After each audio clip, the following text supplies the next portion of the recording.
we are in the condition we are in the state of ignorance we are in the state of war, in the state of economic depression, in the state of depletion of the resources of our planet because of the greed of psychopaths who thought they could create their own reality. Well, look at the reality they created. You're listening to Sott Talk Radio, the world for people who think.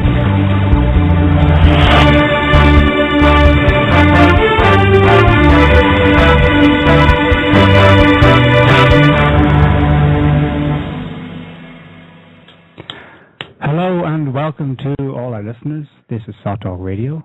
No, it's not. Yes, it is. Tonight we have No, it's not. Jason Martin. Thank you, Jason. And my co-host, Joe Quinn. Hey, how's it going? All right. So it's been quite an eventful week. I'm sure certainly our listeners in the States are aware of that. Well, just about everybody around the world, I think. Yeah, I mean, who could not have noticed? With the global media.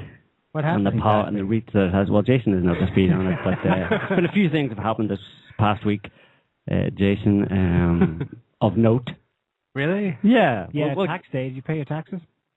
Did Bennifer finally break up or something? Yeah, no, Brangelini. What? I don't know. Brangelina? Brangelina. Sort of like an Italian painter. They broke up. No, carry on, Neil.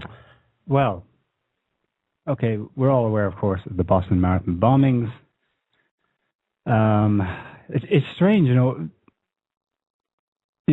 terror. That's all we've heard since 9/11. But actually, that was the first terrorist attack since that day. So that's 11 years. On American soil. So to speak, yeah. The first real, in inverted commas, terrorist attack. Yeah. And they've certainly played it up in the media. Hyped it to an extreme level about it being the first terror attack. And, I mean, I've been watching quite a few mainstream media reports and just the way that the anchors talk about the bombing and the way they portray it. There's a whole essence of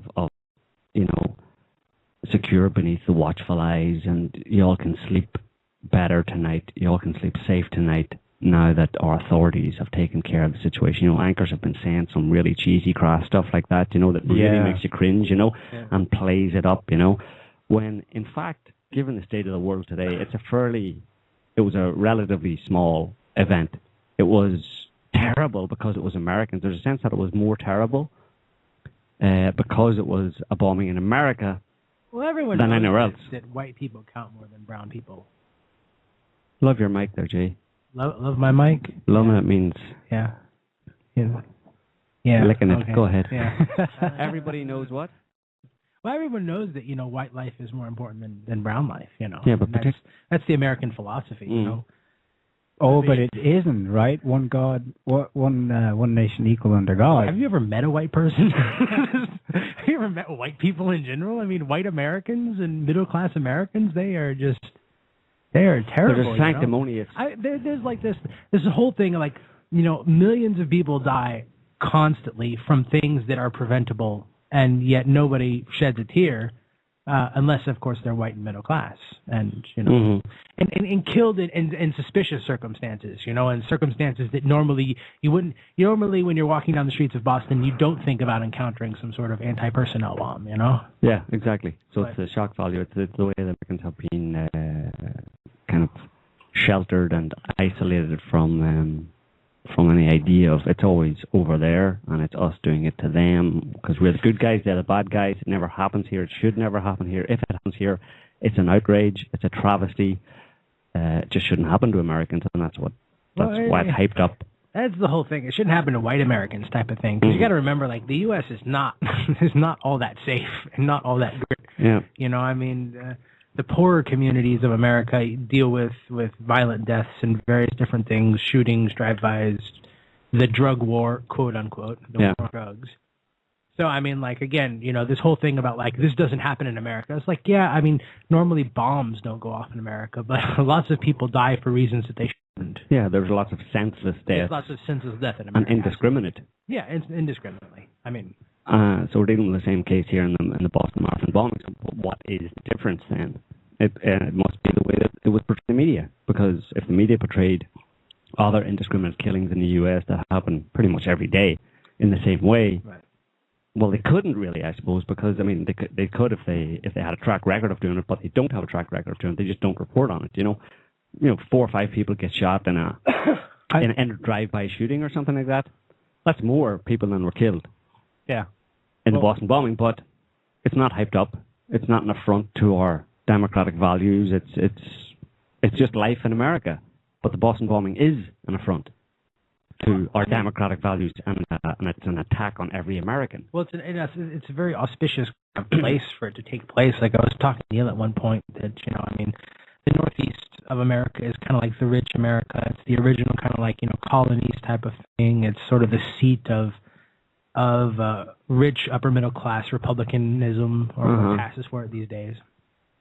And so it was a very interesting place for them to choose for this. Mm-hmm. It was striking at the heart of white America, sanctimonious America, white sanctimonious, self-righteous voting America, mainly. Yeah, believers. Yeah, the true believers in the American dream government and the government. Well, yeah, the people who benefit from it in a certain sense, factory owners. Well, that's something we'll want to bring up at the location. I mean, Boston. I was looking, all these things happening this week, anniversaries of this and that. Okay, we had 20th anniversary of the Waco massacre, 18th anniversary of Oklahoma City bombing. But going way back in history, the Boston bombings happened the same day, the 15th, that the opening shots in the American Revolutionary War were fired. Not far from Boston, I believe. I don't know. Concord? You're talking to an American here. I don't know. You're asking me a question about history and geography at the same time? Are you insane? It was the original colonies, It was one of those states. It just got me thinking about that. Although it's kind of all been wrapped up now, and, America's once again safe under the watchful eyes. By the time, when we scheduled the show, it was like everything was in suspense. They had not wheeled out the Osama bin next. They had not gone too overboard, I didn't think. There was like a 3-day period where they had no leads. They had arrested someone but released them. No charges made. And I was thinking, well, what's going on here? Are they going to blame it on homegrown, white, patriot, crazy people? Or will it be once again dirty foreign Muslims? Well, I mean, the key there is foreign, I think. Foreigners, Muslim, specific. It's always going to be like foreigners or, gun nuts. Foreigners, gun nuts, conspiracy. The sort of the usual suspects there that they've created. They just sort of have like I think they actually have a computer program, kind of like the L. Ron Hubbard one that wrote that Battlefield Earth thing. They have like a computer program where it's just like it's got like graphic icons, and they're like, let's pick a terrorist attack, and then they like pick a random location, and then they have like these big icons of like really sort of stereotypical like gun nut, Muslim, immigrant, and they just sort of like pick it. It's like out of idiocracy or something. It generates a fake terror attack. That may not be far from the truth. Al Qaeda was the database. Yeah. Of expendable patsies, right? Right. Yeah. Yeah. As we'll see, these two brothers were not just any old random. They have a history. A history with the FBI, a history with alleged links to radical Islam. In other words, they have a kind of a created history. Mm-hmm. So, obviously, we'll be talking about the Boston bombings. If you're in... that's another thing. Friday, what the hell happened in Boston? Because if that wasn't martial law, I don't know what is. Yeah. The whole city locked down, as in you can't leave your home, and people obeyed it in their hundreds of thousands. We're starting to see some people have managed to get video footage up on YouTube of houses being raided, people being marched out one by one, hands in the air. Put your hands up. Yeah. Totally confused. Don't know what's going on. Well, if there's anybody in Boston listening, then we'd appreciate a call in to see if you can verify that. We've just seen one video of a guy in the area, I think in the Watertown, right? Yeah, Watertown area of Boston, who was filming from his house, filming another house with these jackbooted thugs coming in, banging on the door. Eventually, someone opened the door. They all march in, and then a stream of people. Eventually, one after the other, as they found them in the house, there was men and women, were forced out, hands in the air.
What I did find a bit strange about it was that it was almost like a clown house, like a clown car, but it was a clown house. Because people just kept coming out. There must have been about like 8 of them in total. Yeah, I wondered. There was at least one woman came out, but they were all most of them were adult males. Yeah. And they just every 30 seconds another one would come out with their hands in the air, and it was presented on YouTube by the guy who filmed it as this was not. This was essentially a warrantless search. This was not. People weren't. People hadn't agreed to this kind of a search. You know what I mean? It wasn't people saying, "Yeah, come in, Jack Booter's plug, have a look around my house."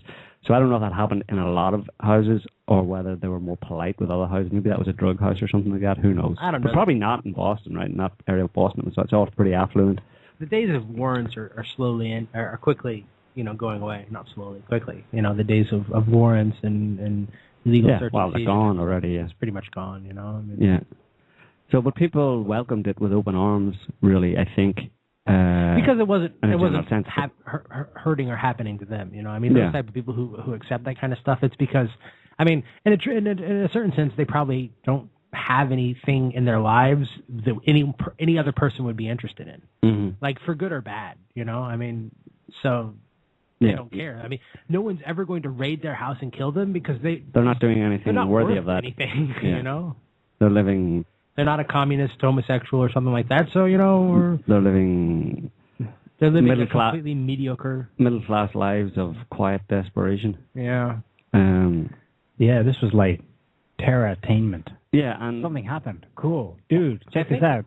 All of them came out afterwards. They were. I don't know if you're aware of this, Jason, but they were marching. They all came out and paraded in the streets I heard cheering, that. shouting, USA, Well, USA. The thing is it's going to be a utopia for those people. I mean, truly and completely. For those people, it will be an absolute totalitarian state will be a utopia, because it'll be like every once in a while the government will need to bring out a terrorist attack, so it'll kill, a couple of them. But from their perspective, it's a small sacrifice, a small price to pay, Yeah. It does seem that way. There's certain percentages of it's probably pretty well split down the middle, maybe not split down the middle, but it's divided up into certain sections. You have these groups of fanatics who are just like, oh my God, they're ecstatic at the just the idea that the police are paying attention to them. Well, that they're after a terrorist suspect in their neighborhood, and they get the whole kick out of being afraid, hunker down, afraid, stay in your house, and then it's like, yeah, we got him, and then they're out in the street banging on cop cars and shaking SWAT team members' hands. Sports fans. It's the same concept. Well, actually, the video of it was exactly like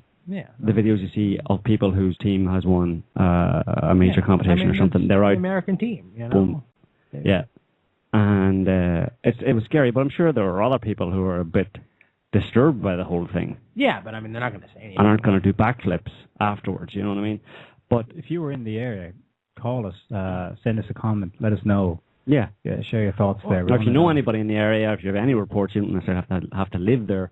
If you simply know someone, have a friend, a family member, or whatever, who has any on the ground information, we'd appreciate it, But what really struck me was in seeing those images of the people whooping and cheering at essentially the death, at the murder of more or less the murder of two people. In their neighborhood, they were, and they've actually haven't presented any evidence that they were, and they never will, that they were guilty. Well, one of them's dead, and the other one's probably soon to be. So, what struck me, hang himself in a cell or something stupid like that. Yeah. So those people whipping it up, loving it, it was really striking. I don't know if many Americans are aware of that. Sure, certainly those people aren't aware of it, but a very similar event happened in France last year, which was the Mohamed Merah incident, where supposedly this young, interesting enough, around the same age, 21 years old, French guy of Algerian extraction, but he was French, was accused of shooting dead three three soldiers, and then three other members at a Jewish school. Yeah, in Toulouse. And there was a hunt for him. It lasted most of a week, and eventually he was cornered in his flat. And it was all over the news for the whole week. And he was cornered in his flat, and there was a shootout, very similar to what we're hearing about these Boston guys, the Chechen brothers, and he died in a hail of bullets. There was a lot of suspicious and unbelievable aspects to that story as well. But what was interesting was that there was no fanfare afterwards. Maybe this is just an aspect of French people, I don't know, but there was no parades in the streets of the people. As I recall, he was killed in an area that was very predominantly Muslim. I don't think that... I don't know, but you would think, this was all over Boston, they were out in the streets, you know what I mean? So there just wasn't the same sense of... And it's quite particular to Americans, where they would... any number of Americans would have that kind of a reaction, in terms of the psychology of the real blue-blooded, red-blooded American, I don't think that the French are a little bit too joyless. Yeah. To go out in the street and celebrate. They kind of have no soul. Whereas Americans, they're mean-spirited, but the second part of mean-spirited is still having a spirit. Yeah. Whereas the sin... But in this case, it's not exactly a positive... Oh, no, it's certainly not positive. Example of it, yeah. Anyway, just, getting into the story, as most people listening probably are aware, there were two bombings. Two bombs went off pretty much at the end of the Boston Marathon on Monday. Killed 3 people, injured over 100, 160. Maybe it's quite high in terms of injuries, but there are various types of injuries. Yeah. And for a couple of days, there was no real definite leads. A couple of Saudis were implicated, and they were de-implicated, and one of them flew home. And then suddenly, 2 Chechen brothers, 19 years old and 26 years old, both of them, one of them a naturalized American, the other one with a green card. Same situation as almost every other terror type plot or attack. the accused, the family members of the accused and the friends of the accused just couldn't believe it. How could they ever do that? There's no way I would have ever thought that guy would ever do that. That same kind of thing. People just amazed. And even the guys themselves showing, especially the younger brother, showing an amazing ability to be cool under pressure. He's only 19 years old. And after the bombing, because it was on Monday and it wasn't until Thursday, really, that they went after them. So in those days, he went back, those intervening days, he went back to his classes at college, at the University of Massachusetts. And, there's reports of his classmates and stuff saying, yeah, he was just totally cool. He went out drinking with some people. He was being totally cool and had made no reference to it whatsoever, Didn't I hear a similar thing with, Harvey Oswald? Didn't he go to, a theater afterward or something? Who was I think Lee Harvey Oswald was on the run. Was he right afterward? Yeah. I think it's because he realized he might have been double-crossed. It looked like these guys. But he did go to the cinema. Set up. Lee Harvey Oswald went But he to went the to cinema. hide, maybe. Yeah. He might have been ducking down, or maybe not, but... Well, we just watched that Oklahoma City bombing thing, Mm-hmm. remember? And I remember at the end of it, I kind of got the feeling that Timothy McVeigh was definitely set up, Mm-hmm. but it couldn't have happened to a better douchebag. So, Yeah. and this is the same kind of... if they were working with the FBI, I grew up in, West Florida during the 90s, with Tupac. To me, somebody who's working for the FBI and then gets set up by the FBI, it's poetic justice, Yeah. But, it's not as clear-cut as that, because there are people who work for the FBI. The way it has worked with these previous terror plots, and there have literally been dozens of them in the past 10 years, dozens of foiled terror plots, that any of them could have ended in the same way the Boston Marathon one did. The Boston Marathon simply was different in the sense that a bomb actually went off. But all of these other terror plots involved usually young and or intellectually challenged, poor, very often black, or of foreign extraction U.S. nationals who had been contacted by not the FBI themselves, but an FBI informant. Right. This is another guy. This is the real douchebag in the situation. Right. The ones who do jail time, they're the dupes. Yeah. They can be douchebags as well. Right. But the real douchebags are the guy in the middle who is working for the FBI. He's often like a petty criminal who's given time off for working for the FBI. For being a snitch. Yeah, for being a snitch. And he goes and he contacts these guys under the pretenses that he is whatever, Al-Qaeda, just whatever they want to do, the Apaches want or into. He'll kind of tell them that he's into that too, and he's doing it for money. So he wants to get a conviction out of these guys. He wants to frame these guys for the FBI because the FBI is paying him to do it. Right. So he's motivated to do it. And that's what's happened in virtually every single one in the past. And the context is all important. I think for people to understand this, to get a general understanding and a truthful understanding of the Boston bombings, they need to understand the context of all of these previous terror plots, I'll just give you a rundown of a few of them over the past few years. But as I said, there have been dozens, and they've all been more or less carbon copies of each other, except for the finer details, In 2006, a guy called Derek Sharif, who was 22, and desperate for cash to fix his car, was approached by an informant at a video game store. That's what we're dealing with. And the informant was a career criminal, and he offered Sharif a vehicle, a place to live, and free meals at his house.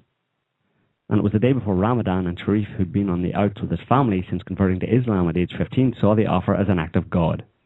Weeks later, he told the informant he wanted to attack a courthouse and smoke a judge. The informant suggested attacking a shopping mall instead, at Christmas. Sharif excitedly agreed, since he was still broke. And he traded with an arms dealer a set of his speakers for some grenades and a 9mm handgun. And the arms dealer was an FBI informant. So as soon as they traded, and they got some recordings of him saying, shopping mall Christmas, yeah, just keep the money coming. The FBI swoops and boom, 35 years in jail for attempted use of a weapon of mass destruction. A grenade. Case study 2005, Tariq Shah, who was an accomplished jazz bassist. He actually played at Bill Clinton's inauguration. He was also a martial arts studio owner. He met FBI informant Mohammed Alansi through an Islamic bookstore in New York City. For 2 years, Alansi kept in contact with Shah but got nothing incriminating on him. So the FBI turned to a second informant, Theodore Shelby, who was an ex-convict and former Black Panther. He recorded conversations that showed Shah as a man obsessed with his martial arts prowess and had a desire to train Muslims in martial arts. In one exchange, Shah talked about how he could use the sharp pin that his double bass rested on to kill someone. And there's a direct quote of what he said here. He kind of told the FBI informant, he said, pointing to his double bass pin at the bottom, saying, all I've got to do is pop, flick, like, boom. And then he's like, move out of the way. He says, look, flip, pop, bing, right in the middle of your head.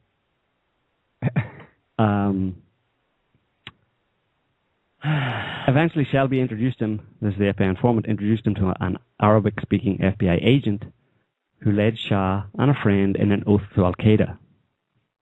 And the oath became a key piece of evidence in his conviction. He got 15 years for conspiring to provide material support to terrorists. This is me crying. I could go on, I mean, there's so many of these, and they're all exactly the same. There are also instances where there are groups of guys. Maybe they loosely know each other. Maybe they're friends. Yeah. Well, there's one in 2011, just a couple of years ago. That's the Newburgh Four. 2009. The Newburgh Four. These were 4 guys arrested for an alleged plot to blow up a synagogue and military aircraft. They were all poor black Americans, and at least one was mentally unstable. He actually stored his urine in jars in his apartment. Oh boy. The 5th member of the team was actually, surprise, surprise, an FBI informant who promised them food and hundreds of thousands of dollars to carry out the plot. Even the federal judge hearing this case said that the government created acts of terrorism out of the defendants' fantasies of bravado and bigotry, and then made those fantasies come true. The government did not have to infiltrate and foil some nefarious plot because there was no nefarious plot to foil. Okay, what was the sentence? Those guys all got sentenced to somewhere between 15 and 25 years. In spite of the judge realizing the judge that? saying that. Oh my God. And they've gone through the whole list. There's been Moroccans, Yemenis, everything. And not just Muslims. And the whole war on terror stick. Well, they always try to pitch them as Muslims type of thing with some. They try and get them, to have some kind of Muslim affiliation. They may not be actually religious Muslims, but they may have some identification with the brothers. It's almost like the modern day Black Panther type thing, where the brothers now are Muslims who are being oppressed by the evil US. And these people have some Middle Eastern or Pakistani or that area extraction, and that's they identify, but they're all intellectually challenged. These are all poor people who basically don't have the wherewithal to kind of. They pick those guys on purpose so that eventually, when they come up with somebody who, they're actually just pinning something on out of whole cloth, who isn't a retard and greedy. Then people will be more likely to believe it because they're like, look at this other chain, It's sort of like. Yeah. I mean, there was one that I wrote an article on. It was a really outrageous one called the Miami Terror Cell, or the Liberty City 7. That was back in 2006. And this is a fairly deranged group of 5, and this is their own definition of themselves. They were Christian, Zionist, Muslim martial artists. And they called themselves the Sea of David because they were also they were quietly living in a warehouse in Florida awaiting the fulfillment of biblical end times prophecy, when one day an undercover FBI agent came along and offered them 50 grand, initiated them into Al-Qaeda with an oath swearing, provided them with military boots and a video camera, and suggested that they wanted to blow up certain government buildings and the Sears Tower in Chicago. the leader of this group of unlikely terrorists, his name is Narsil Baptiste. According to his father, needs psychiatric help and has done for a long time. Yeah. And even Justice Department officials acknowledged the group did not have the means to carry out any kind of terror plan. But they went ahead and unveiled the arrests with an orchestrated series of news conferences in 2 cities. But the severity of the charges compared with the seemingly amateurish nature of the group raised concerns among civil libertarians, who noted that the group had no weapons, no explosives, and yet the government considers the arrests a case of a major announcement. The government actually said that, claimed that these guys were planning to wage a full-scale ground war on America. They actually said that. Wow. With their new boots. With their new boots. Planning to wage a full ground war against the United States. Yep. What does that even mean? What the hell does that even mean? A full ground war? What is that? What is that bullshit? I mean, they get away with it, but they convicted them all, and they all went to jail for like somewhere between. One of them actually got the leader, the guy who needs psychiatric help, got like 70 years or something like that. There's been so many others. There's the Portland Christmas tree car bomber. He was in 2010. Mm-hmm. He claimed his name was Mohammed Osman Mohammed. He's just a teenager. He was 19. He bragged to undercover agents that he could get a gun because he was a rapper. But they provided him with a car bomb. What they said was a car bomb. Just got him to get into it, drive it, park it beside the Christmas tree, and get out. And then swoop. And then that was it. There was also, of course, the underwear bomber. Yeah. That one, infamous. The infamous underwear bomber. That one was. But the impression you get from all of this is that the FBI has developed into basically patsies or us. Right. Like not even good ones. They can provide them wholesale to any U.S. intel agency that wants to carry out some kind of an operation. You can. But not like even interesting patsies. I mean, basically what they do is they just go and find some 19-year-old kid who thinks he's a rapper, which automatically is doing my mind in. Right? They say, look, we'll give you $50,000 to drive this car and park it over there by that tree. The truck happens to have a bomb in it. Boom, instant patsy. I mean, come on. Yeah, but in all of these cases so far, there's been no boom. It's all been duping the guy into thinking that this was going to happen. And behind it all is money. He's just keep the money flowing and I'll do whatever you want. We're willing to offer you $50,000 if you could find it within yourself to want to be a member of Al-Qaeda. Yeah. And but I mean, this shit isn't Arlington Road. This is Sesame Street type of shit. Sesame Street version of Arlington Road. Yeah. Sesame Street version of Arlington Road. But I can just, I can just see the conversation, in the intel agencies that organize this. It's like, you get one agency comes along and is like, listen, comes to whoever organizes the patsy. There's probably some dedicated team, to kind of handling the patsies.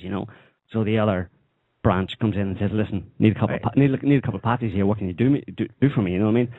And the guy's like, well, let me have a look at my book here. I've got can do you a couple of Somalis. I've got Yemenis, Pakistanis. I mean, what are you after? You know what I mean? What are you looking for? And the other guy's like, well, no, did Somalis, Yemeni, the underwear bomber. He was a Yemeni. No, we can't do that again. And they're all black, and I don't know, have you got anything else? And he said, well, let me see here. Well, I could do you a couple of nationalized American Chechen brothers. How does that sound? I was like, Chechens, that's like... oh, that's good. They're Muslim, too. You haven't tapped that one yet, you know what I mean? You've got the whitey... Chechnya and Lebanon? No, you've got the whitiness, and they've got the Musliminess going on there. That's a good one. Yeah. So, hook me up. Where can I get a hold of these guys? And it's, boom, here you go. Here's their information and the plan set in motion. And I mean, probably what they did to these guys is they just basically, gave them some grenades and said, hey, this is for a future thing. Then they went and did the whole bombing and then blamed it on them. And that's where these guys oh, shit, we're patsies all of a sudden, and then went on a run type of thing. Mm-hmm. Actually, what I think happened here, I think they appealed to their intelligence because it does sound like they had some brains between them. Yeah. The two brothers. There's another angle they play on when they set up people, and that is to actually play on their patriotic feelings, totally. and to say that we need your help.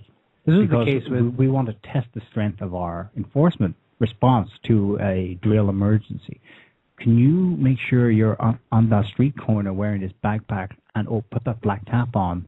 We need you both there at X time, and that's it. Just walk away then, you know? Yeah. And a number of times people are set up that way. It reminds me of the London 7/7 bombings. Since emerged that they thought they were taking part in a terror drill. There were 4 guys, I think, and they went into London, met up at a certain place, and then went to the various sites where bombs went off so that they would be there in position. I don't think they were actually going because they'd been duped into being members of Al-Qaeda and all that. Just the opposite. They were actually doing their patriotic duty.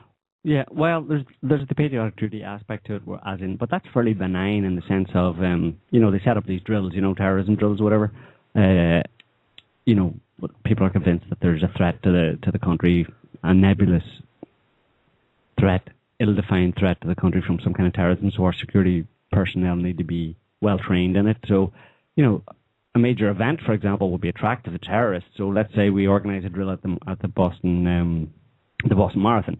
So we get all the police forces and whoever else are involved. We want to test them, right? We want to test them. So what we need is somebody to act as the bombers, or at least, a couple of guys to kind of act suspiciously, carry backpacks, drop them at a certain place, just to see if the police and whoever else are there who are meant to be looking for these kind of things would pick up on it. Right. And then we get a good test of whether it works or not, There's infinite levels of ways it can be played. Yeah, it's open to your imagination, basically, the way they can do it, And, but there's also the angle of they have access to people, again, kind of petty criminals and that kind of thing, who may have, they're on their 3rd strike or whatever, and they're going down for a long time, and it's, they can basically say, listen, you work for us, and then they can get them to do whatever they want, and it's simply a matter of saying, listen, we have something that we want you to do for us, and we want you to be in a certain place at a certain time, so be there. And that's it. Yeah. All they need is a body. All they need is, and then they have to set up in advance. They're going to take video footage. They put him in a certain place where there's surveillance cameras and stuff, and he can be. And wear a backpack, or here's something I want you to deliver to someone. Put it in a backpack and take it down there. He'll know who you are, or leave it there for him. He's waiting for you to leave the backpack in that certain place. Yeah. It's just a drop off. You're doing a drop off for the FBI. It's a sensitive operation.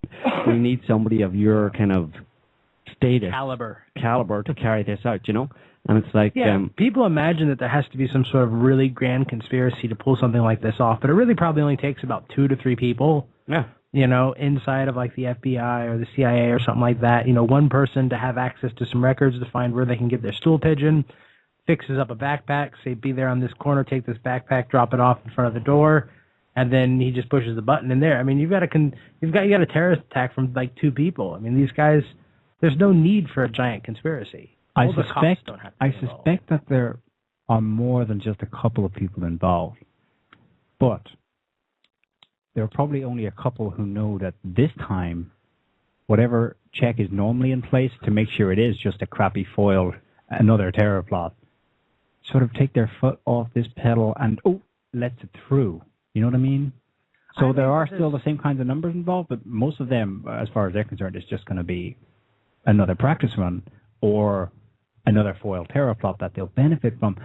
The ones who actually know this time it's going live. It's probably just a couple of people, say. I'm beginning to think that it's a very small number of people who really know that it's fake.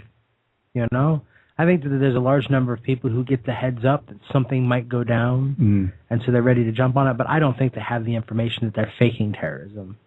I think that a lot of these politicals, the police commissioner and stuff like that, that they're all sort of being gamed just as much as the patsies. They're being gamed just as much as everybody else. And I think it's probably a small number of people inside the government who are really actively pushing it. You know, I mean, like behind the Sandy Hook type of stuff, and like in the French government behind the Marat type of thing. I think it's a small number of people.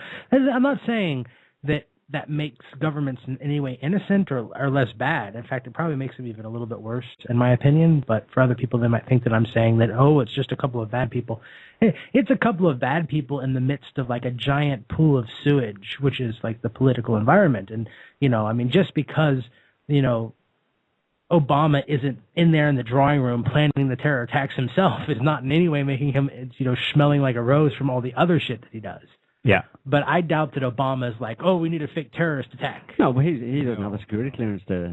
Yeah, he probably doesn't have the security puppet. clearance. Yeah. I mean, he doesn't run the government. You know, he's just a figurehead, a puppet. You know. Well, 90% of the people in the government are puppets. Yeah, exactly. All of this begs the question: did the FBI have a file on these guys? Yes, they did. Well, they were not just two random people who happen to hate America and do something about their hate. No, they were known. They were interviewed on more than one occasion. Yeah, probably on the payroll. Yeah, absolutely. There's I mean, she may be a bit biased, but there is the statement of his mother. What I can say is I am really sure, I am like 100% sure that this is a setup. My two sons are really innocent, and I know that neither of them never have talked about whatever they're saying about now. And what I want to say is both of them were my youngest one was raised from 8 years. He was raised in America, and my oldest son, he is they were really properly raised, and in our house nobody talked about the terrorism. And my son Tamerlan really got involved in the religion, religious politics 5 years ago. So he started following his own religious aspects, and he never told me that he would be on the side of jihad, and whatever they're talking, whatever is talking about him being a loser, themselves are the losers. My son would never do this. My son, it is a set up. He was controlled by FBI for 5 years. They knew what my son was doing. They knew what actions and what the sites on internet he was going. They used to come home. They used to come and talk to me. They used to tell me that they are controlling his.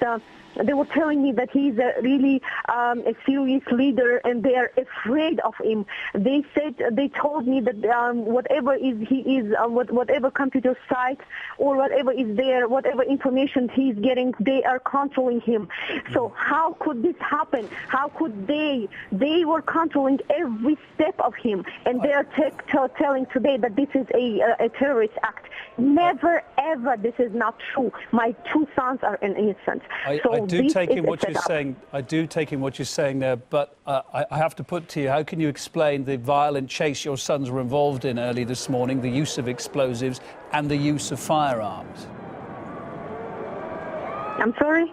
I take in everything you say there, that you say your sons have been set up, but I'm asking you, please, if you can, I know it's a very difficult time for you, but can you explain, therefore, what the violent chase your sons were involved in was about this morning, and the fact that they were firing at police officers and throwing explosives out of the car at them? You mean the youngest one? Well, I gather both were involved in this early morning chase, and both were firing and throwing explosives out of that SUV at the time. How can you explain their involvement in that? I never believe into it. I never believe into it. I think that it is. I know my son never spoke about those things, and I am a mother. I raised them. They were highly intelligent. Whatever FBI, they were scared of my oldest son. They always told me that he is a leader. He is, they are afraid of him because they think that he is, he's a leader. He talks about Islam a lot, and they told called me, but they were talking to my son, and they called me officially, and they told me that my son is an excellent boy, and they have no problem with that, with him. So at the same time, they were telling that he's getting the information in really extreme sites. So they were kind of very, very afraid of him. So that's why I think that it is a set-up.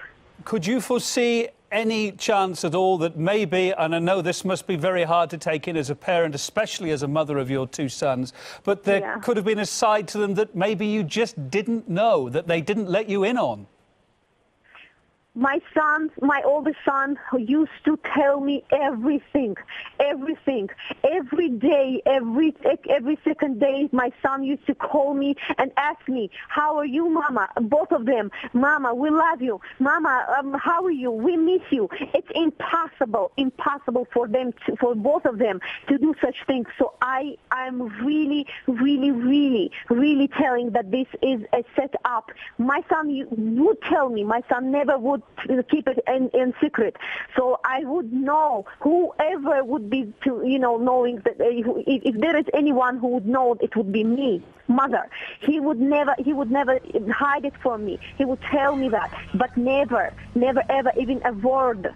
Zubaydah, your younger son, as we know at length, is on the run tonight. Boston is locked down. The police are looking for him. If by any chance he's got RT on, if by any chance he gets to hear you speak to him now, what would you say to him? I would say, what would I say? I would say, save your life and tell them the truth, that you haven't done anything. That this is a set-up. But this is a set-up. Well, his mother seems to be pretty well up on the whole... It's a setup. The poor woman. I know, yeah. I mean, and here's the thing, I've been harassed on Facebook. Yeah. You know that? I didn't know that. Do you ever get harassed on Facebook? I don't use Facebook, at all. Yeah. It's where you get harassed. You don't know what you're missing. It's where you get harassed. I do. You don't know the amount of harassment you can get on Facebook if you really try. I do. But, well, that's why you don't use it. Yeah. Yeah. So, because I haven't said it explicitly, but to be honest, in the context that we're presenting here, I mean, the 3 people who were killed and the people who were maimed at the bombing, deserve a lot of sympathy. But those 2 guys, if what we suspect is the truth, which is that they were set up, they were manipulated, and then they were used and killed, they deserve, in my opinion, maybe even more sympathy, because simply for the fact that many people in the US are either happy about or cheering or dancing on their graves, basically. Right. Whereas no one's dancing on the graves of the people who died in the bombing.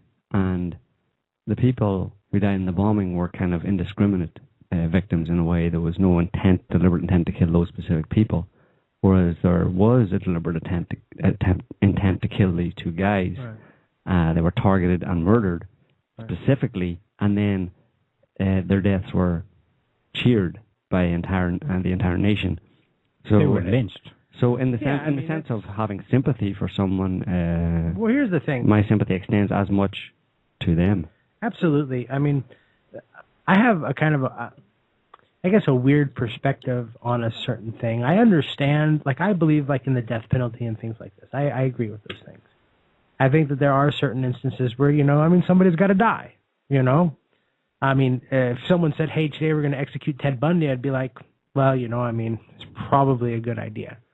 And if these guys really were terrorists, just imagining for a second that I didn't think that it was all set up, and they really had done what they'd done, then I would say, okay, if you're going to go around setting, landmines for regular pedestrians, yeah, you need to die. Yeah. But I would never cheer someone's death, especially by execution. It's never. Not something you take lightly. It's not something you take lightly. It doesn't matter. Even if Hitler's dying, I would be like, okay, look, I understand, you're going to execute Hitler, and I think that that's the correct thing to do, and I support that action. But I'm not going to go to a party and be like, yeah, Hitler's dead, fuck yeah. That's uncouth behavior. That's uncivilized behavior, in my opinion. And so I do have sympathy even for criminals. I think that there's not enough sympathy in the world for criminals. People look at criminals as, well, they're a criminal, so therefore they no longer have rights. And I simply don't hold to that. I don't believe that. I don't care what they did. You know, I mean, there's no way for you to be excluded from humanity. It doesn't happen. I mean, there are some people, oh, he's a monster. No, you're a human being, okay? You do bad stuff, and human beings can do bad things. And sometimes it necessitates handling that situation by, like, killing them or something like that. That happens. But you can't ever be excluded from humanity, no matter what you do. I mean, I don't care if you kill 5 billion people.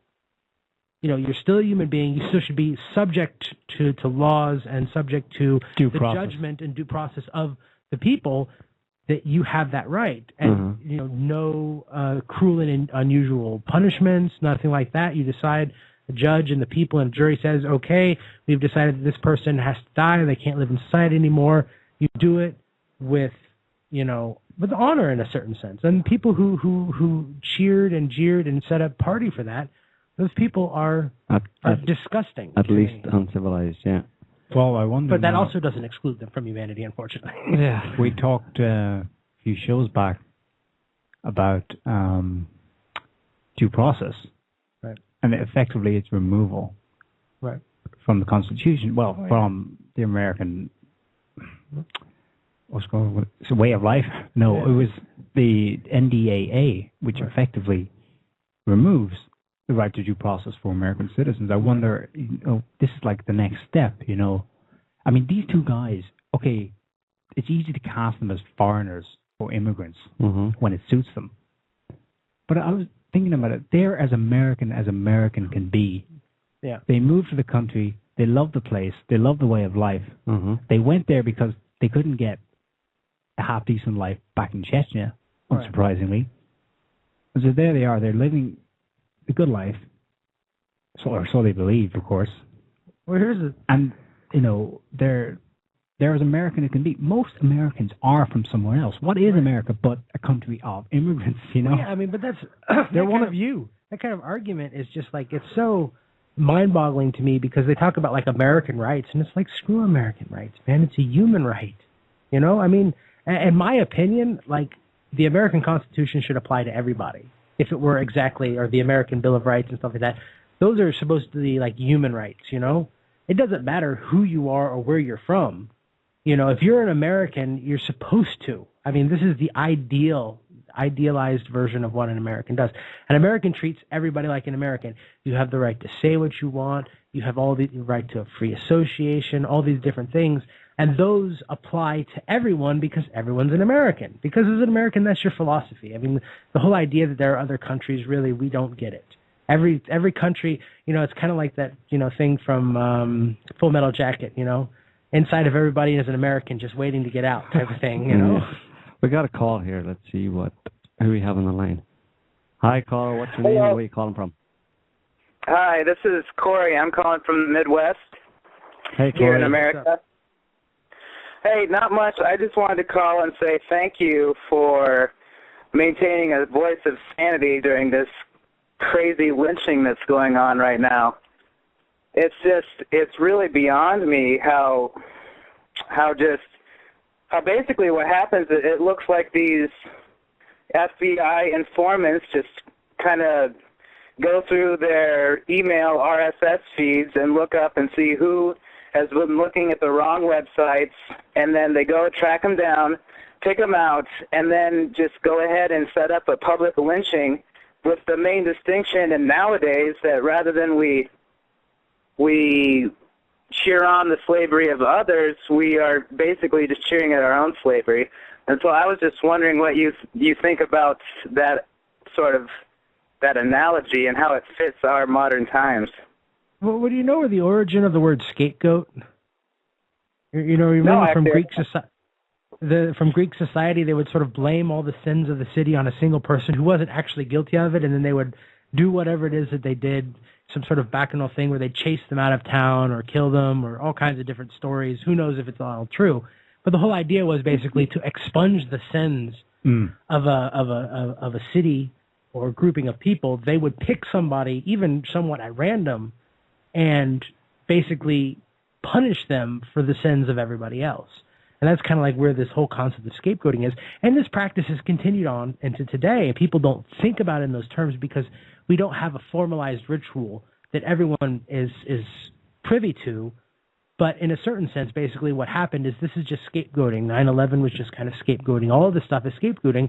And American society is probably the most sinful society in a certain sense. I mean, they are kind of like Sodom and Gomorrah all together, plus Babylon, plus everybody. You know, I mean, there's a little bit of everything in America, which is what makes it kind of cool and kind of great, but at the same time also makes it a little bit of a scary place to live.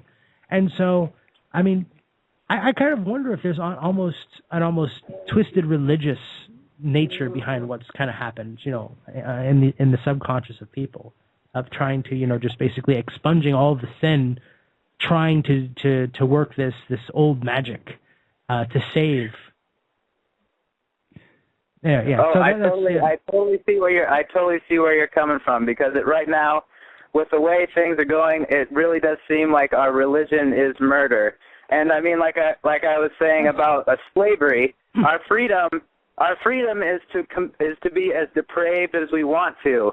I mean, that is like our freedom. So I mean, it's like our freedom is our slavery now. We've turned the circle so that our freedom so joyous we can shout in the streets when people are killed, innocent people who seem right now with all the evidence to be innocent people are just killed. And I'm not talking just about the bombing suspects, but obviously the others who are involved in the bombing. I mean, we just cheer on the powers that put all this into play, and then you know that all those people just went out and got drunk, you know, watched whatever filthy movies they wanted to watch, and then and then probably just I don't even want to say it because it's just from what you see, everyone knows just how crazy things have gotten. It's bread and circuses. Yep. Yeah. I mean, Thank you. It is pretty disgusting, you know. I totally agree with you. And in terms of, I was just looking at those images of the people in the streets cheering and whooping and USAing it up, and it just struck me that these people were doing this in response to what was effectively martial law imposed on them, which was in response to the public kind of hunting and murder of two people. And yeah, I mean, it's a mix of cheering on martial law and getting your jollies from, you know, the public execution of two people, you know. Well, that's what public execution was always about anyway. About giving jollies to people? Yeah, I mean, you know. Yeah. So, I mean, are you feeling it over in the Midwest there as well? It's just pretty much across the U.S., Corey? Yeah, are you talking about feeling that sense of martial law? Or that just the feeling the effects of the Boston bombing? Yeah, feeling people kind of... it's the same thing. People feeling, you know, really inappropriately, jubilant about what happened.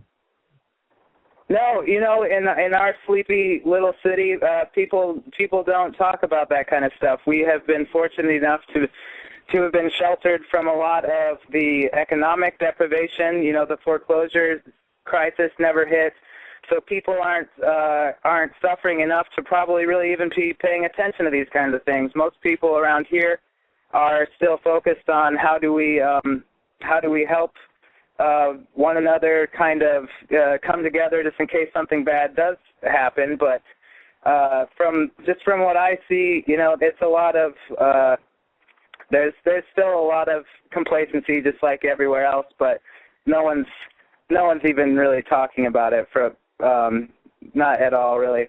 It's kind of sad. It's really sad. The only time they talk about it is when they complain it's on the news. It's like, oh, why isn't there anything else on the news? That's the only thing I've heard so far, which is that's a strange fact in and of itself. Yeah, that's the second deadly sin in this situation is apathy to it, ignoring it. You know, when it's happening in your country. Yeah, it absolutely is.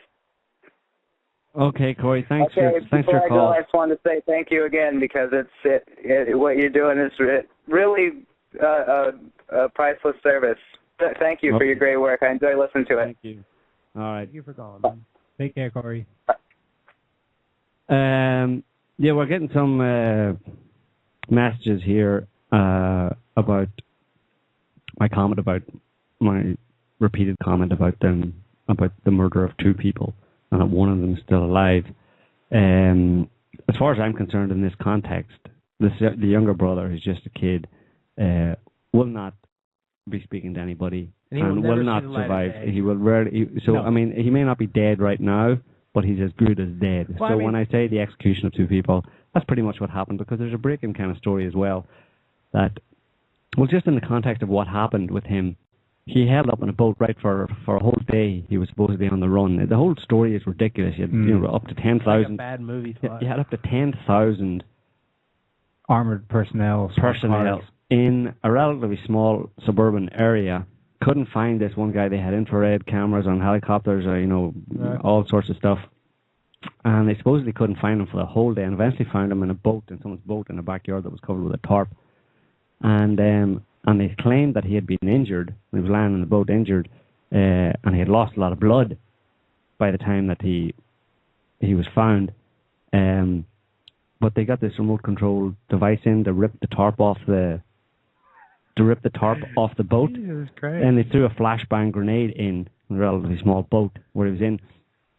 But apparently he had a gunshot wound to his throat and his leg, and had lost a lot of blood by the time he came out. But there's a still of him coming out of the boat on his own, not being taken out, coming out of the boat on his own. And he's climbing out of the boat, supposedly in a critical condition, and then immediately whisked to hospital and immediately in a critical condition. But he's able to climb out of the boat on his own, right? And there's a breaking story now that's being spread around the bullshit wire, which is the mainstream media, which is that he put a gun, as well as the wound to his throat and his leg, he put a gun in his mouth and fired as he was cornered in the boat, right? So that's a third gunshot wound, and he put a gun in his mouth and shot himself through the mouth, and then climbed out of the boat and surrendered the police, right? This is sounding like Marat type of shit, right? But the wounds from putting the gun in his mouth and shooting himself means, according to the mainstream media now, he'll never be able to talk. He will never be able to be quizzed. So, okay, he may be the walking dead.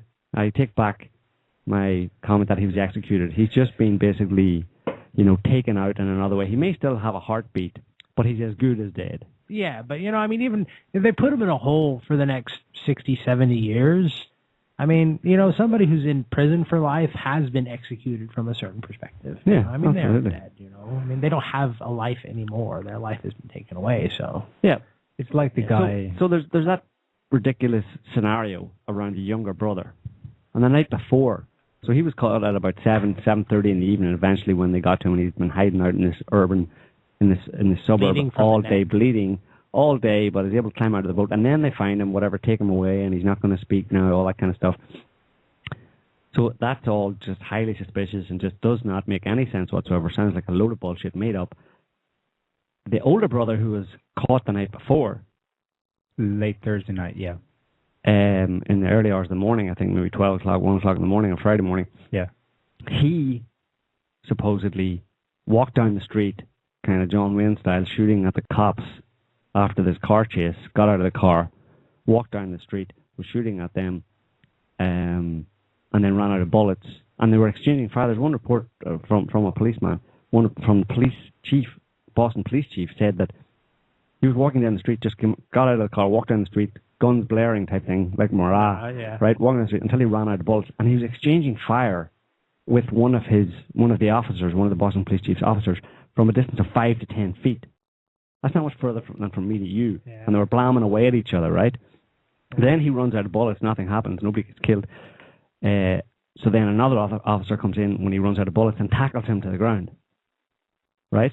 Right. So then he's taken to hospital, and he dies within 2 hours. And the coroner says that he has multiple gunshot wounds and serious trauma to his body in terms of lacerations that look like they're associated with some kind of an explosive device. Yeah. And then you have a video that has been, as far as we know, unidentified. Actually, I've just seen a report now, but I'll get to that. But we have this video of someone who looks exactly like the guy from his previous images, walking down the street and getting into a police car with no marks on him whatsoever. Right. Can I help you with? This is my car. Obviously, I live right there. I'm not getting home. I know this amount. Seal it up. market so that it's like legal as opposed to like vandalism?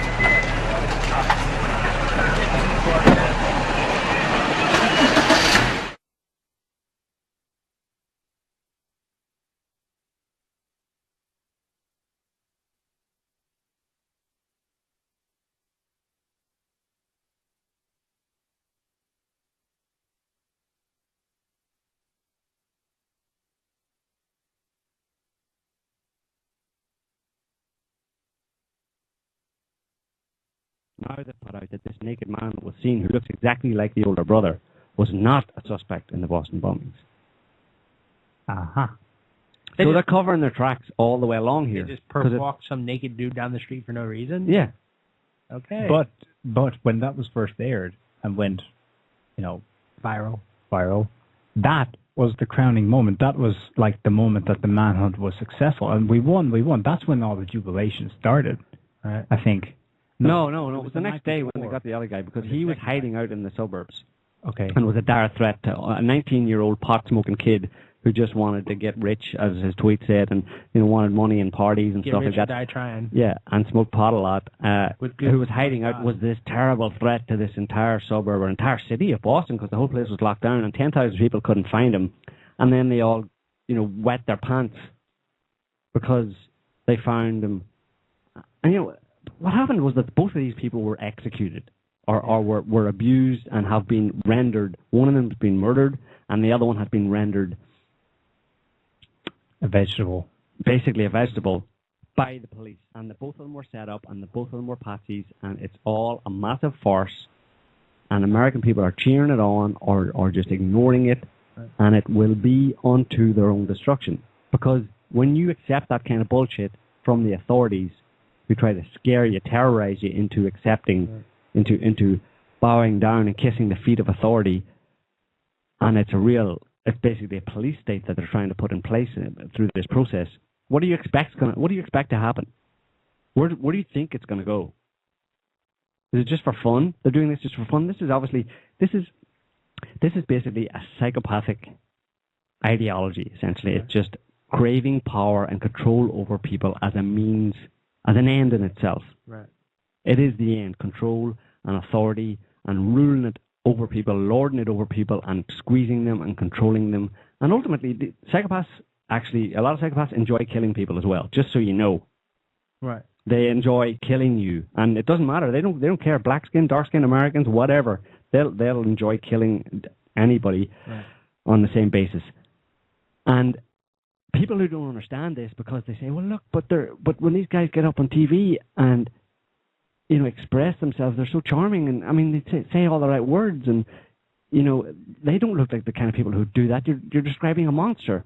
Well, Harvey Cleckley wrote a book called The Mask of Sanity, which was about psychopaths, and he described exactly what they are like, which is that they are extremely charming, extremely articulate, and create a very good impression, but behind it, they're completely devoid of empathy and don't give a shit whether you live or die. And in fact, they want you to die. Ultimately, they want to control and dominate and abuse and murder and kill you. They want to destroy. They have a destructive principle.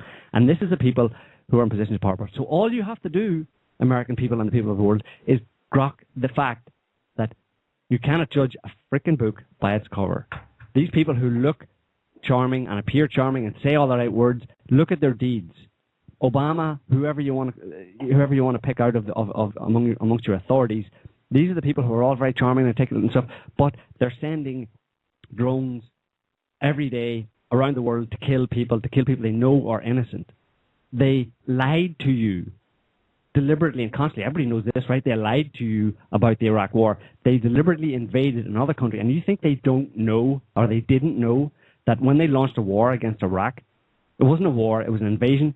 When they invaded Iraq, they didn't know that hundreds of thousands of people and over 1.5 million people were going to die.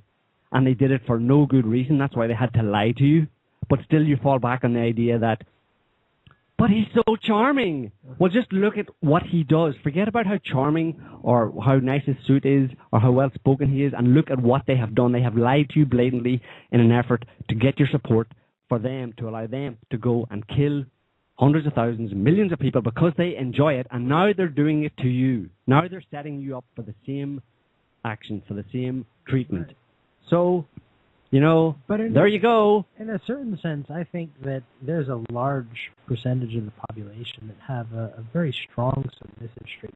They actually kind of want to be sacrificed in a certain sense. They want to be sacrificial lambs. I think that they like it and they get off on it in some sort of weird, twisted way. Up to a certain point. No, Surely they don't want to be. They really want to die and stuff. I mean, I think that they really do. You know, I mean, it's there's no other explanation because I mean, people are at a certain point. I mean, the lies are so blatantly lies, and people are so what's the word for it? They're like pigs in shit kind of thing. You know, I mean, they're just groveling in it and running around. They really get off on it, and they really like this whole totalitarian government thing because it's exciting for them. You know, there's a terrorist attack, and then the police come out and they shoot stuff, and they have infrared cameras, and it's just like a movie. I mean, for them, drones overhead. I mean, they really get off on it. They're excited about it, but they don't think that it's ultimately going to. They don't realize this is the opening chapter in this being an everyday reality for them. The final chapter. I want to read out some descriptions of the jubilation in Boston. This is from Associated Press. After the capture, celebratory bells rang from a church tower. Crazy. Crowds lined the streets into the center of town. Teenagers waved American flags. Every car that drove by honked. Every time an emergency vehicle went by, people cheered loudly. Lois Johnson, a 49-year-old attorney, had spent the day inside with her son. So when the celebration started, they came out with a container of cookies they had baked and started handing them out. Oh, Christ. When you see your town invaded like this, it's stunning, says Rogers, 65. Everyone in Watertown is just so grateful that he's caught and that we're liberated. And in a way there, he's giving away, you know, they were very much not free. They've been liberated. It's kind of a combination of relief and a sadistic enjoyment of it. Both are mixed in there, you know. I guess at least some of the people would have been terrified by what's going down. I've only got one thing to say. America,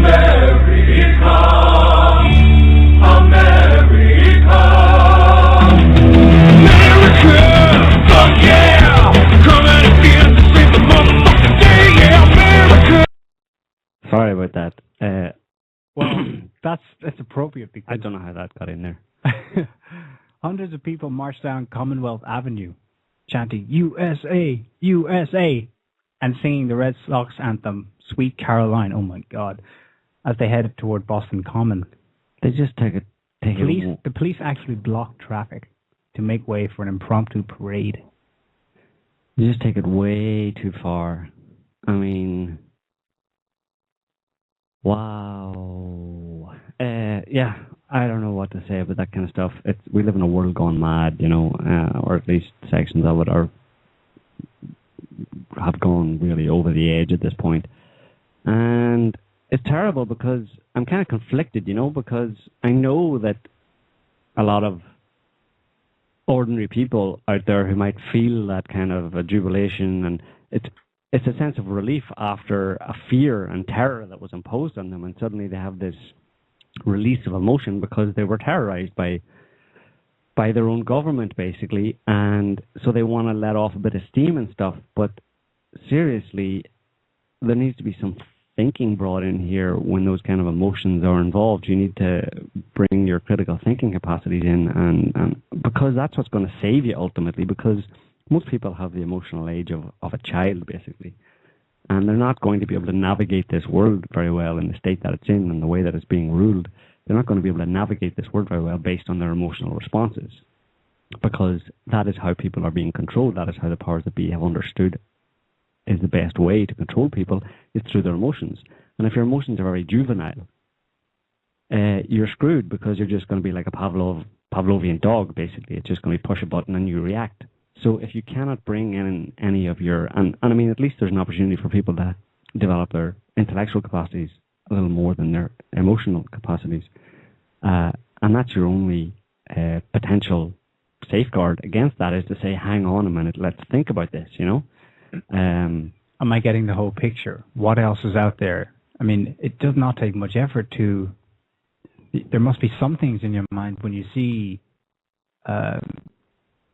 one claim versus another claim, both from official sources, one directly contradicting the other one. Do you not go, well, okay, there's a contradiction there. I know, I'll just Google it. Maybe someone made a mistake somewhere down the line. That little spark of curiosity could go a long way. Yeah. But it goes against, the problem is people have to follow it, and if they follow it, it goes to places where they don't want to go because they're so identified with a belief system that has been inculcated in them, or they've been infected with it, really, because it's an infection of a belief system that is completely false, and doesn't match to the reality around them. And that's what you got to do. You got to try and weigh up what you believe based on what's actually happening in the world around you and see if they match. And if they don't, your best option is to go with the reality around you rather than your belief system. Honey, did you hear what they said? They said that the bullet couldn't have done what they said it done. Oh, look, American Gladiators. That reminds me. Kennedy. I love talking about the Kennedy assassination because to me it's a great example of a totalitarian government's ability to, manage information and thus keep us in the dark any way they do. Oh, sorry, wrong meeting. Shit. That's the meeting we're having tomorrow at the docks.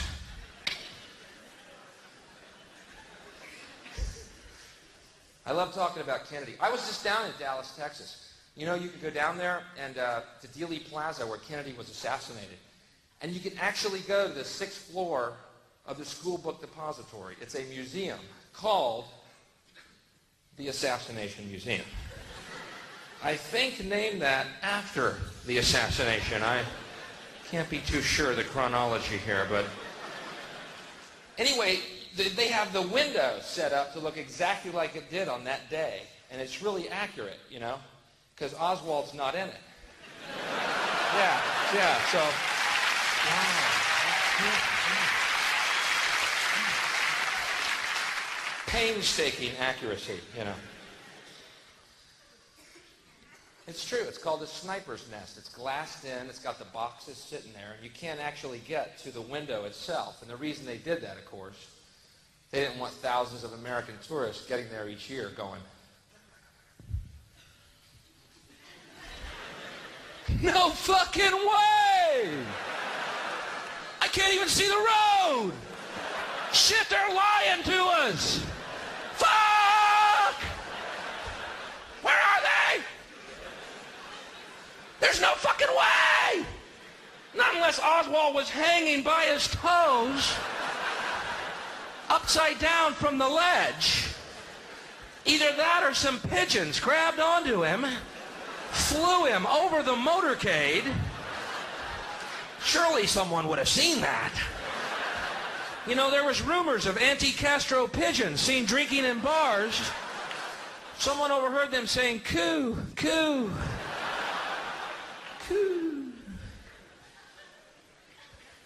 That was provoked by Jason making a reference to JFK. That was just Bill Hicks, who, through humor, was trying to present the truth of the JFK assassination. And, we could do a show on that and going back to, because it's kind of when it all really started, going downhill.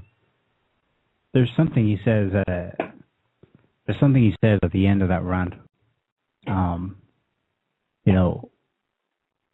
Oh, good, honey. I heard on the news that what they said was that Oswald's gun went off, and then there was an echo in Dealey Plaza. Honey, what time's Gladiators on at? American Gladiators. And Bill just lets rip, and he says, I'm so glad, I'm so glad we're free to do as we tell you. You're free to do as we tell you. And he was picking up on this, that, the saturation of misinformation in the media and the entertainment of it all. Well, something completely obscures any idea of what really is going on out there. Well, what's really interesting, as a side note that is very pertinent to that, before I left Florida, there was a reporter at Fox News, I'm pretty sure Fox, who applied she got fired or something like that because of something that she had done. She basically had, told people that Fox had fabricated a story. I can't remember which story it was. So they fired her, and so then she was applying for some sort of whistleblower type thing and whatever it was.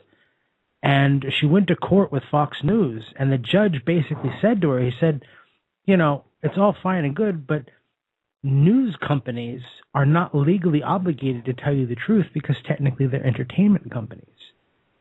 That there's actually no law that says that the news company has to tell you the truth, that they are considered in the eyes of the law to be just for entertainment purposes only. The corporations who respond to shareholders have been fulfilling that remit since forever. I mean, entertaining people with bullshit. The news has always been about entertainment in America, for sure. That wasn't the original idea of the press. The press is an organ of the people, and for reporting on the government, that was their original purpose and mandate. But they haven't fulfilled that in more than 100 years. Mm-hmm. They haven't fulfilled that since before the the Civil War. In which they were very big into the propaganda that started the Civil War as well. Yeah, and we get to today, and this event is being reported. I'm thinking particularly of the manhunt and lockdown. There wasn't. There's not one thing adds up. Even before they were apprehended or shot dead, there's supposed to have been a wild car chase in downtown Boston that ended up with. No, it didn't begin. The opening shot, the reason they were onto their trail was supposedly because two guys walked up to a police officer, started chatting him up on MIT campus, then just shot him dead. Mm-hmm. The guy didn't even have a chance to draw his gun, so he no way suspicious of whoever these two people were. That was somebody else that shot him, in my opinion. Yeah. Someone else shot him because that was an important, crucial aspect of implicating them too, and those two brothers. Somebody had to die because there is no evidence directly linking them to the bombing, other than the fact that they are in pictures like hundreds of other people around the finish line of the bombing of the Boston Marathon. There are only two pieces of evidence that links them to it. One of them is the testimony of the guy who was splashed around the newspapers all around the world, who had his legs blown off in the bombing and was being wheeled in a wheelchair by a guy in a cowboy hat. Yeah, his name was Jeff Bauman. Jeff Bauman, yeah. He was in hospital a day or two later and was just in and out of consciousness and was full of drugs, obviously, in his condition. And supposedly he said that he was able to identify the older brother, saying that he had looked at him straight in the face and dropped his backpack beside him, and 2 minutes later the backpack blew up. Actually, he didn't positively identify that it was one of the brothers.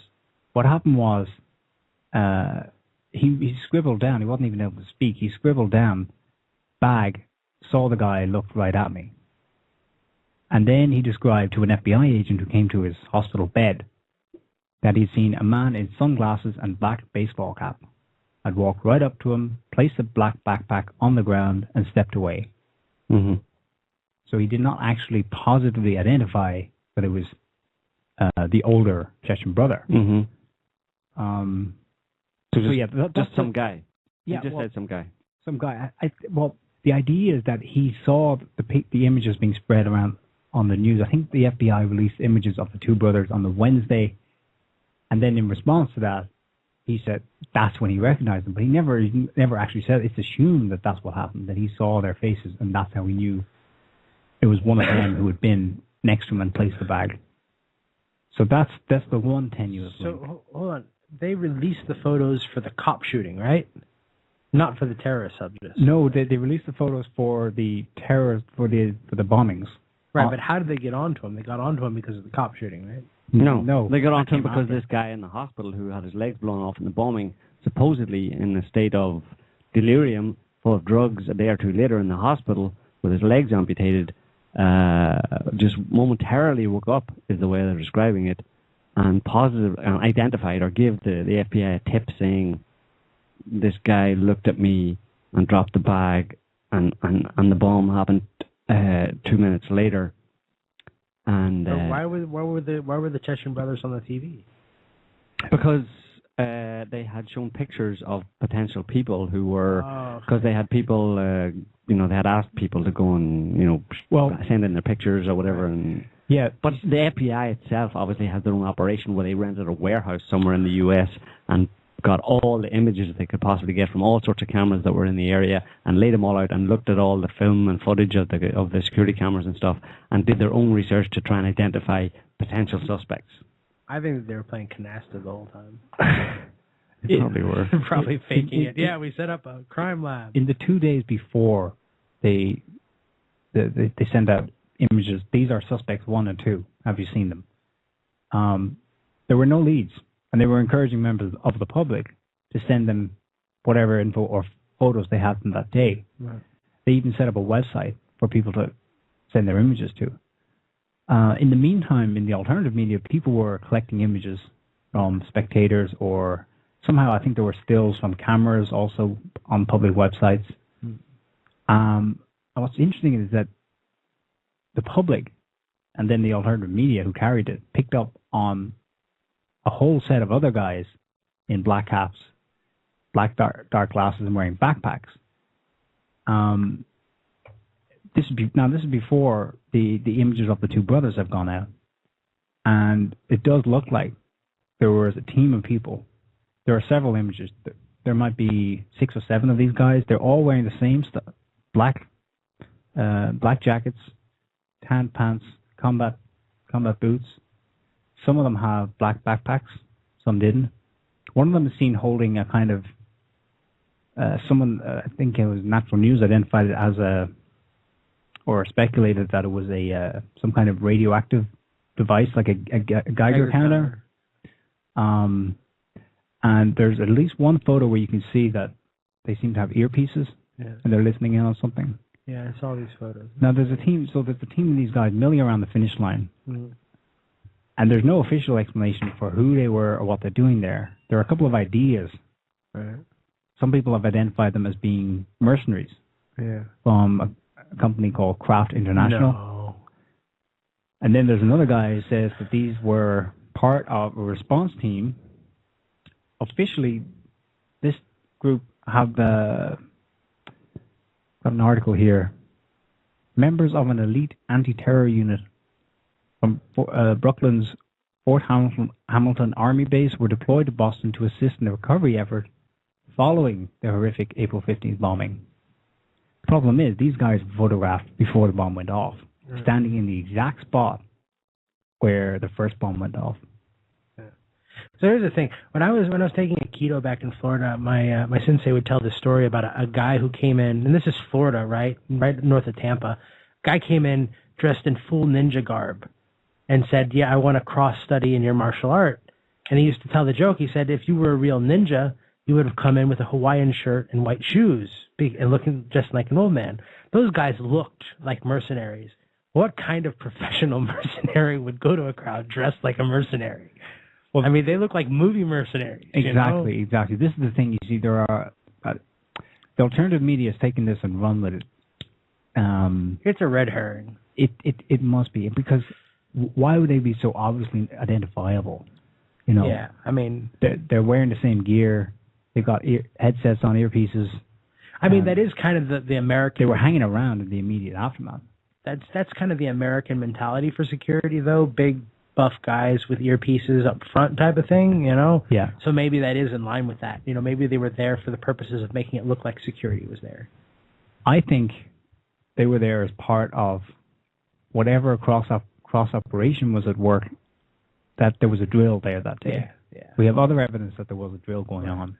There's clear evidence that there's a drill going on. In fact, I'm just going to play you a little audio clip of an eyewitness, and he's just one of several people who provided evidence, that eyewitness testimony, that there was a drill. Now, several runners from our area are in Boston. They were running in the marathon. Several we talked with were not far from the explosions when they happened today. Yeah, Local 15's John Zanitas is live in our newsroom right now. John, the University of Mobile cross-country coach actually saw the explosion happen. That's right, Kim. He had just finished the marathon and was walking back to the finish line to meet up with his wife.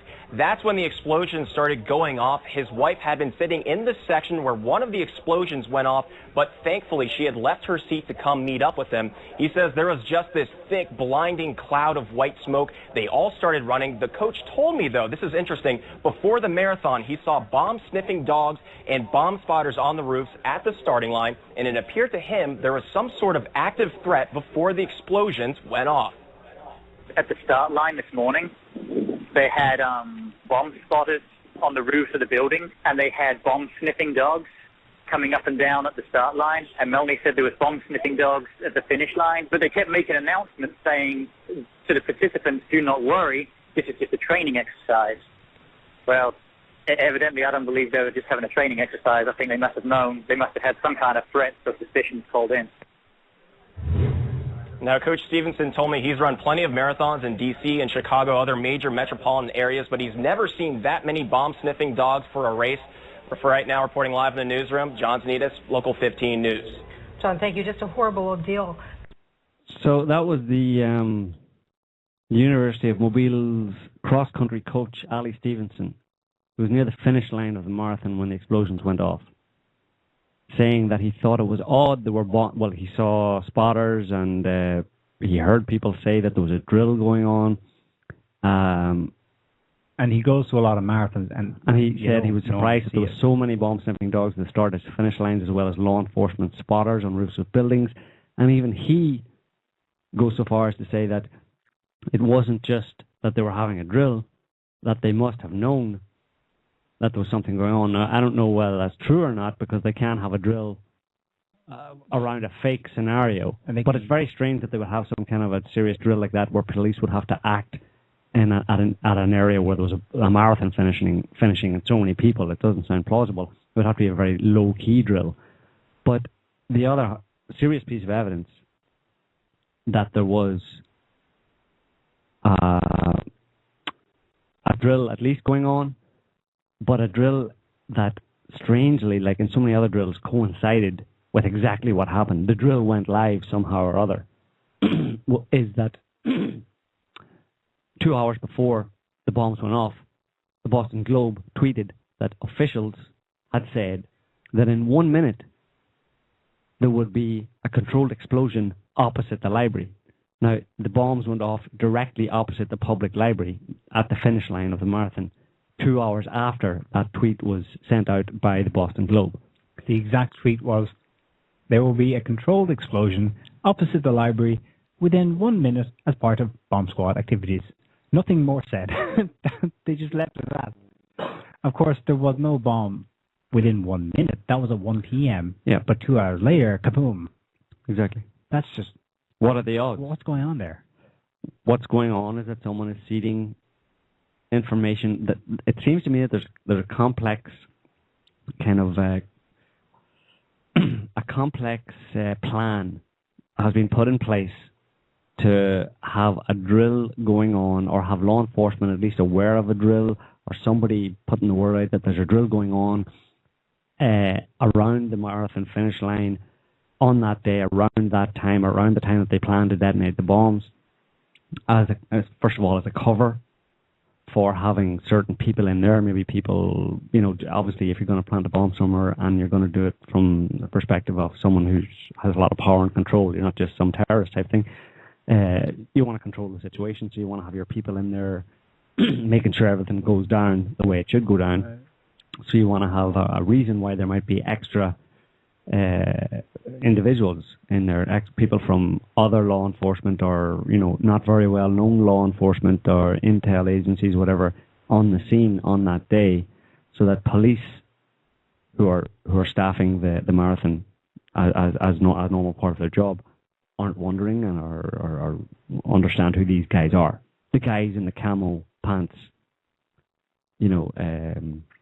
so they have free reign to operate, basically. So the people who are actually carrying out the explosion covertly have free reign to operate. And that may be just a little leak, you know what I mean, where they had to tell the local law enforcement that weren't involved, and then someone did the wrong thing and told the press or something, or somehow got to the press, and the press tweeted it.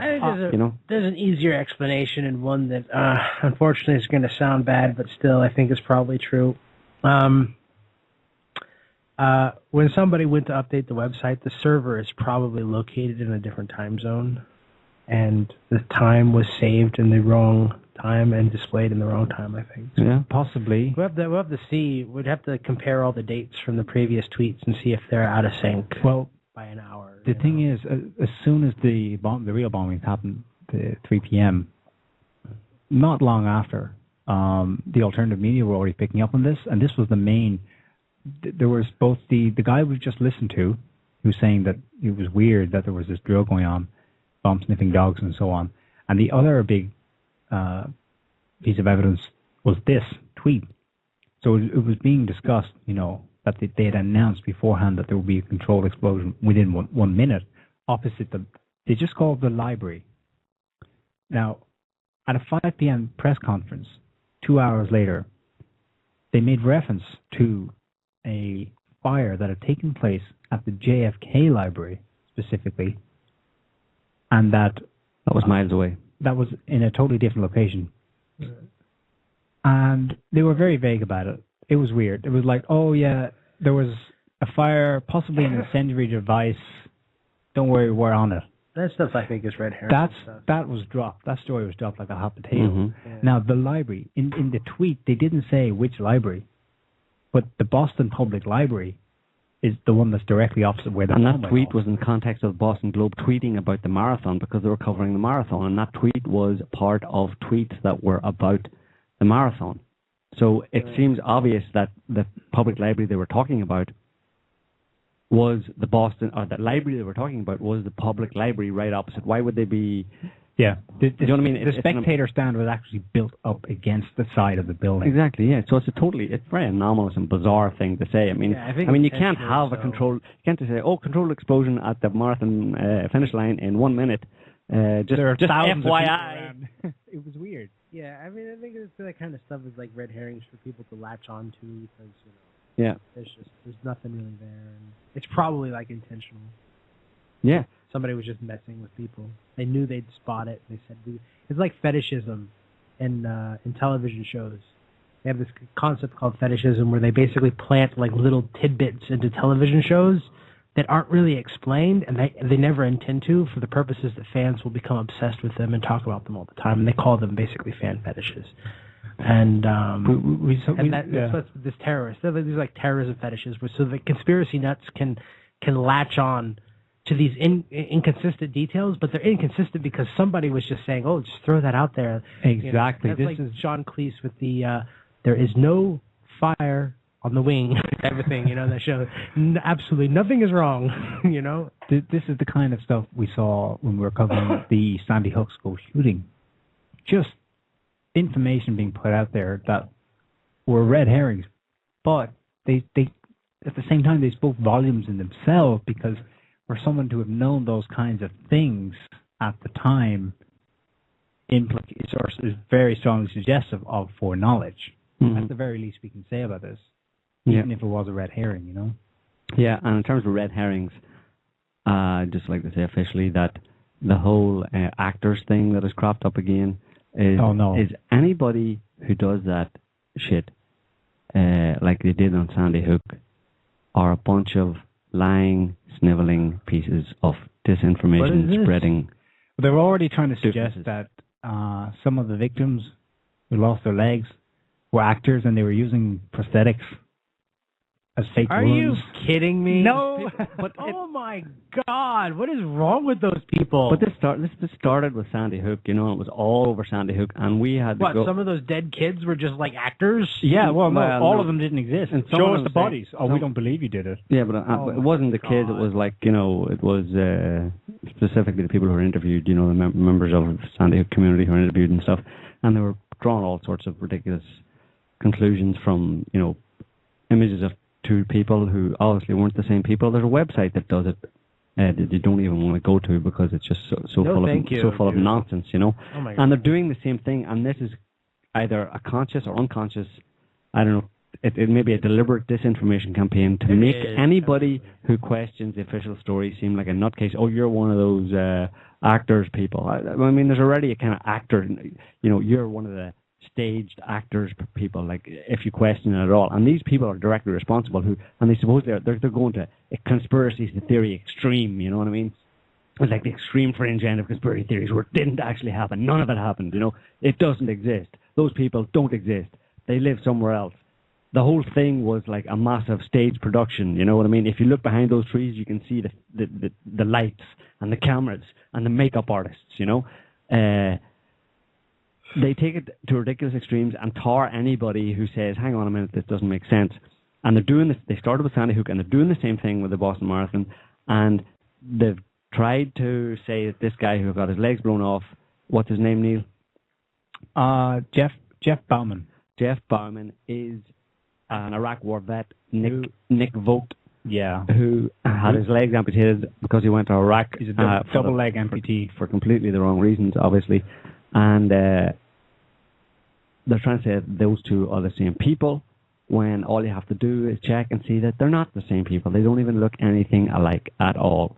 So the whole stage thing, and you know, I don't even want to go into it because it's so obvious. There is nothing staged. There are no actors. There were no actors at the Boston Marathon bombing. None of those people were placed there. No one was fitting anybody up with fake prosthetic bloody limbs. Get over it. Shut up. Whatever. You're annoying my existence right now. So just, you know, if you're a hero, I'd slap you.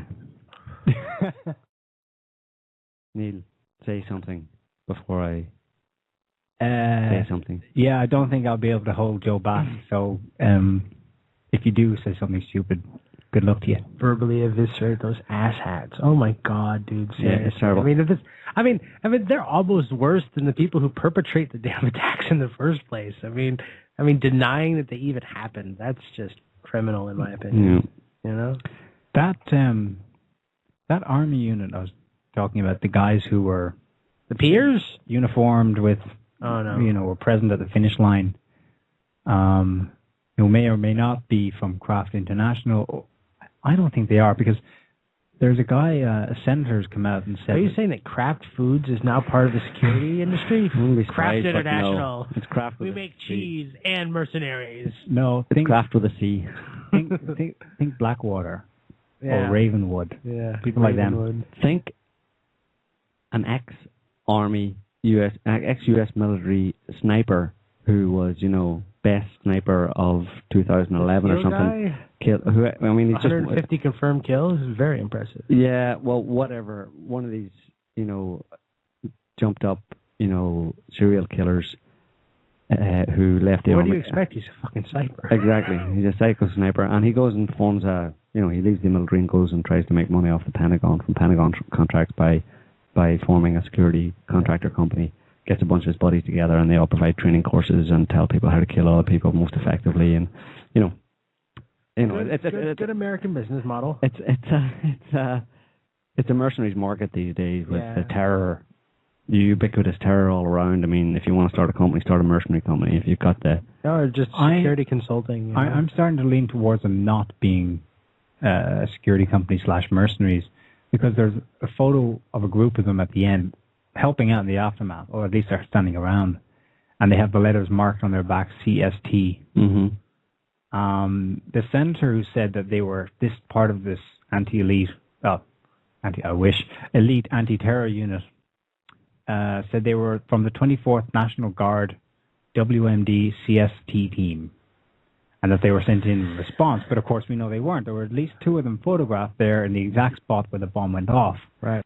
Now, they were due to be dismantled. What do you mean dismantled? The U.S. Defense Department was poised as recently as last month to dismantle a National Guard crisis team that assisted in the emergency response to the bombings at Monday's Boston Marathon. Defense Secretary Chuck Hagel on March 29 informed lawmakers in writing of plans to dismantle the New York-based 24th National Guard Weapons Mass Destruction Civil Support Team, as well as a similar WMD unit housed in Florida. Of course, now that they're being hailed as heroes, It's not going to happen. They've got unlimited budget access. So. Oh, no. Yeah. Can we have a qui bono? Interesting. Give me a C. Can I get a hell yeah? Yeah. So what we're dealing with here. Well, I mean, like if you are a part of an elite anti-terrorist unit, and then a terrorist attack goes on right under your nose, you don't get to say elite anymore.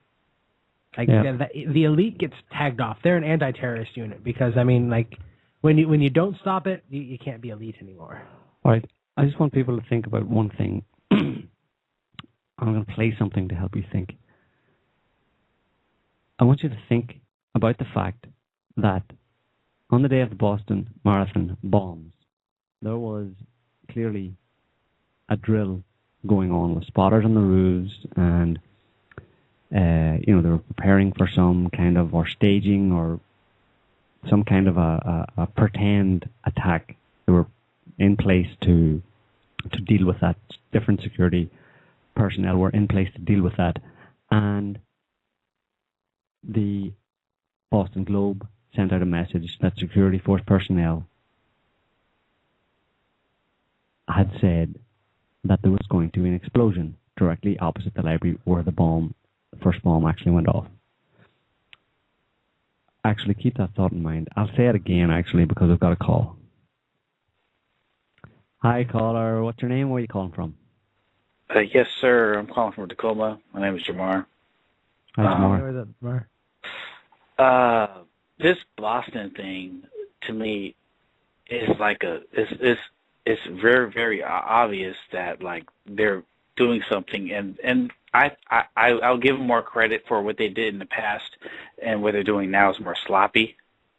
And it's like I see my fellow Americans, they don't notice it, and when I say certain things, they don't get it, and like I'm a student of, not egotistically, but I'm a student of like I'm really interested in the Kennedy assassination, and like a lot of things from that I learned from what's going on with this, and like it's just not, they're sloppy, I mean, like this is obvious what's going on. They would talk about what's going on in Waco, in Texas, and comments and stuff.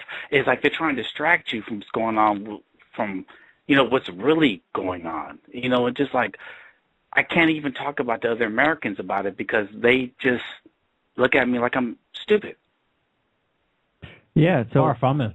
But maybe that answers your comment about it being sloppy. Maybe it's only sloppy for people who can see. Maybe there's so many Americans that can't see it that it's just right for them in terms of fooling them. You know what I mean? Yeah. I don't. And to a certain degree, they're always sloppy. I mean, there's always holes in. They're not always creative. holes in their story. Yeah, they're not creative, but that's the nature of the beast. If you know what I mean, they don't have that kind of creativity. But they don't have to be, as it turns out. Yeah, if it worked once, try it again. I mean, people who are into killing other people generally don't have that creative spark within them. You know what I mean? The creative spark is to create things, not destroy. Yeah. Yeah, and I mean, and also you wrote that article about JFK and the fucking crazies. Yeah. You know what I'm talking about? Yeah. And I read that, and not like it made a lot of sense to me. I went to work and I had to go through things that like, you work, every day, and you have to do what you have to do. You know what I'm saying? But you try to balance it out. I try to balance out what I do. I try not to. I try to not live to work, but I try to work so I can live. So like, you guys, what you guys do, like, Sott, you know what I'm saying? Like people can know what's going on. You know what I'm saying? And right now in America, it's bad. And the reason why I know it's bad is because when I talk to other people that I'm close to, they don't get it. You know what I'm saying? Like Boston, this Boston whole thing, they don't get it. And this was sloppy. This was nothing like the Kennedy assassination, all these other false flag operations, 9/11 or anything. It's sloppy. You know what I'm saying? This is like really like, I mean, we already saw all these. I mean, I know you guys probably saw the suspect pictures that I saw. Pictures of, operatives, you know what I'm saying, contractors or whatever it may be. I mean, like, you could see some of this stuff on InfoWars, and those guys are full of shit. Yeah. You know, I mean, like, you know, I don't support Alex Jones, but I mean, like, you know, I mean, come on. You know what I'm saying? Something here is not adding up, and everybody's falling for it. I think that the big premise of all of this is communism. Well, you could be onto something there. In fact, we might want to just quickly kind of talk about that, you know? Yeah, we have a segue. Yeah, that's a good introduction to it. So thanks for your call, Jamar. Thank you, sir. Thank you. All right. Take it easy, bro. Take it easy. Be safe. All right, you too. Yeah, so, well, back to my point, I was basically saying, okay, there was a drill, there was the tweet saying that there was going to be a bomb, an explosion, exactly where. There was an explosion 2 hours later. There was a drill going on. The whole thing was encased in the idea of a drill, and a bomb went off where it seems the drill had planned for a bomb to go off. That seems to be the take-home message. And I'm just going to play a quick thing from the quick audio clip from the London tube bombings right now, so you can make your own connections. Issue. Today we were running an exercise for a company, bearing in mind I'm now in the private sector, and we sat everybody down in the city, 1,000 people involved in the whole organisation, but the crisis team, and the most peculiar thing was we based our scenario on the simultaneous attacks on the Underground and mainline station. So we had to suddenly switch an exercise from fictional to real. And one of the first things is, get that bureau number. When you have a list of people missing, tell them. And it took a long time.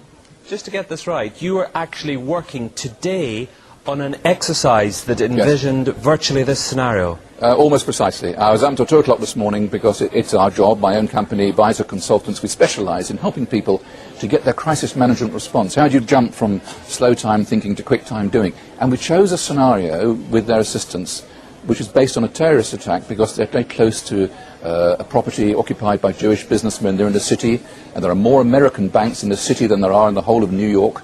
A logical thing to do. And I've still got the... I was going to say, how extraordinary today must feel for you as it unfolds. Yeah, how extraordinary it must have felt to realise that, you know, the drill that you had planned actually happened in real time, to go from drill to real time scenario exactly as you had planned it, exactly as someone had planned it. And that's the point. There was a drill going on in Boston that there would be a bomb exactly where there was a bomb. And the point of that is to create, the point of putting the drill around that is to allow for the personnel that need to be in, the people who are behind the bombing, to be there to control it, to control the immediate aftermath and make sure that nothing, because you can't just go, you can't just be one guy if you're a member of some secret, murky, dirty U.S. intel agency that is tasked or that desires to control the population through terrorism and wants to plant a bomb somewhere. You can't just drop a bomb and walk away, you know, leave it there the night before and let it blow up. Because, or leave it there an hour before or whatever. Someone might find it, you know?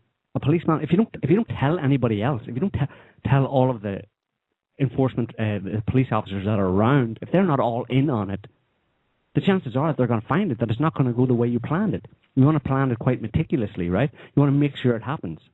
And you want to make sure you get away with it. And you want to make sure the patsies that you've set up get hit for it, get the rap for it, right? You want to make sure of all these things. You can't just drop the bomb and walk away. You have to plan it. So obviously they have decided that one of the best ways to do that is to plan a drill around it.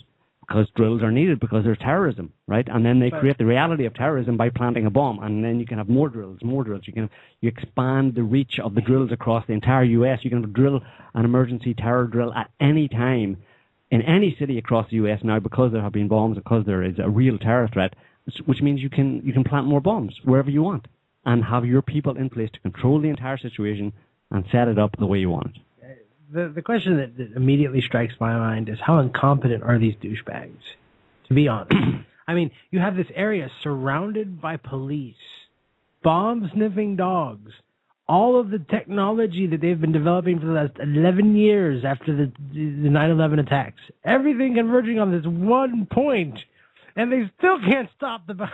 I mean, Jesus Christ, what's wrong with these people? That's incompetence. It's grotesque incompetence. Well, it shows to control it, but the problem is that there's a hierarchy, you know? I mean, your average policeman in Boston defers to the FBI. You know, or defers to the guys in the suits. Security. The Homeland Security. The guys in the suits, they're the ones who do it. So if whatever they say goes, and they're the guys who are behind it. I mean, you dress in a suit, you have a security clearance, you've got your dark glasses on, you get enough of your people in like that, and you can do what you want. You can lead the average copper around by the nose. We got another call here. Hi, caller. What's your name and where are you calling from? Hey, this is Chris. I'm calling from the United States of Insanity. Okay. Welcome, dude. Hey, what's going on, guys? Yeah, you guys are talking about these drills and incompetence and so forth and so on. I thought I could, since I actually have experience in this, I could probably give a perspective of how these things are actually conducted, you know, kind of an awareness kind of a thing. My experience actually is in the military. The military actually goes through same type of drills, you know, terrorism drills, natural disaster drills. And one of the things when I'm looking at the Boston, when you're looking at these different scenarios that involve drills, is when you're actually on the ground and going through it, you actually begin to understand why it is that these things are ridiculous. You know what I mean? It's so many holes, like the previous caller had said, it was sloppy.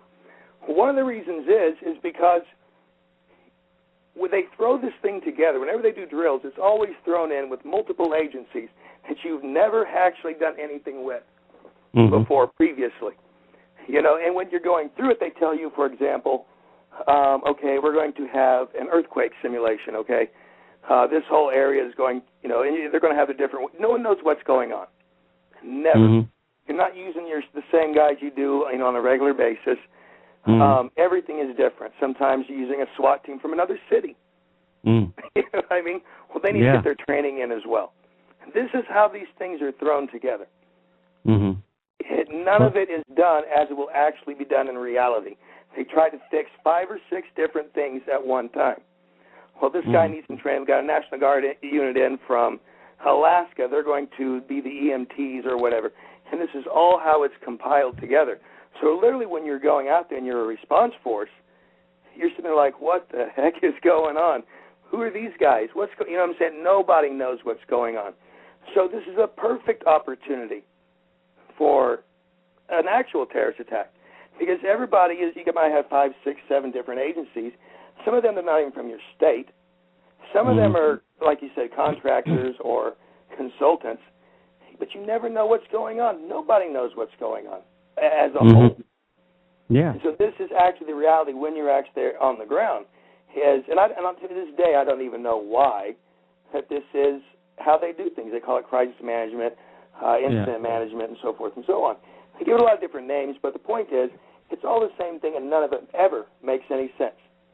Yeah. Well, here's the answer to that question. The reason it's like that way is because they're not serious about it. I mean, if they were really serious about anti-terrorism and training people and having these training exercises, they wouldn't do it in this bullshit way. Yeah, it's like you're saying, Chris. Exactly. They basically, if they bring in someone from Alaska, from 2 states away or something like that, what use is that for the event where it's going to, say they bring it into Boston, what use is having a team from Alaska in there for a training, for a drill or emergency management, for the eventuality where something real would happen in Boston? It's only going to be the local people in Boston who deal with it. You're not going to fly in, you know, in the immediate aftermath. You're not going to have access to people from 2 states away or from Alaska. They're not going to be right there on the scene. So what's the point in even training with those people? Well, the justification that they give on it is, well, they also need some training as well because they're not going to get this coverage where they're at anytime soon. So we'll bring them in, and that way they can get some training as well. Yeah, but what use is that? What use is that for the local law enforcement who have to mix it in with other people from miles away when it's only the local people who are going to be left with a problem when it happens for real in the moment? Well, that's the thing. Get some training, you know? I mean, come on, some training? I mean, this is, like, if they were serious, it would be like, you know, pull guys in for, you know, an entire month and do a series of exercises and get them to know each other and all bunk together and stuff like that. And you know, go around the country with it. I mean, if they were really serious about this, there are serious it's the way that they continually have changed it. Now, I've been out of it for, you know, quite a few years now, but even when I was in, this was when there was this, it was basically an integration on most of your military installations. There was an integration with DHS, you know, doing these mass exercises, you know, on a military installation and stuff like this.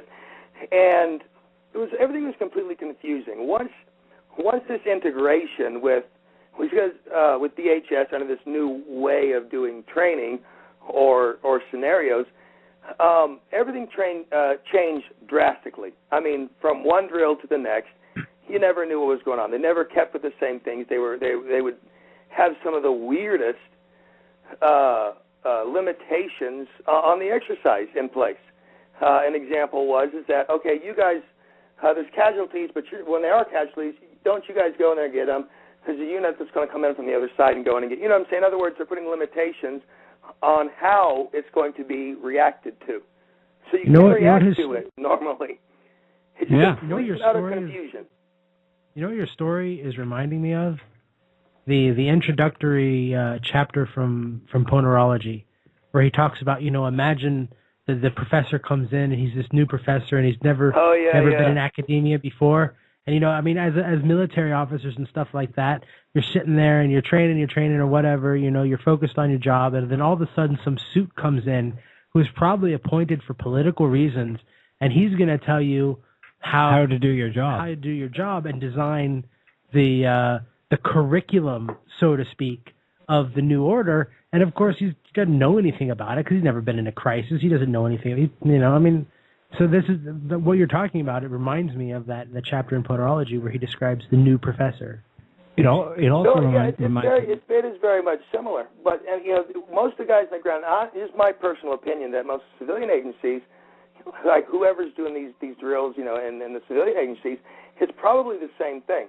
Because all this gets coordinated through DHS in one way or another. This was a new system, back some years ago, as they were reintegrating it.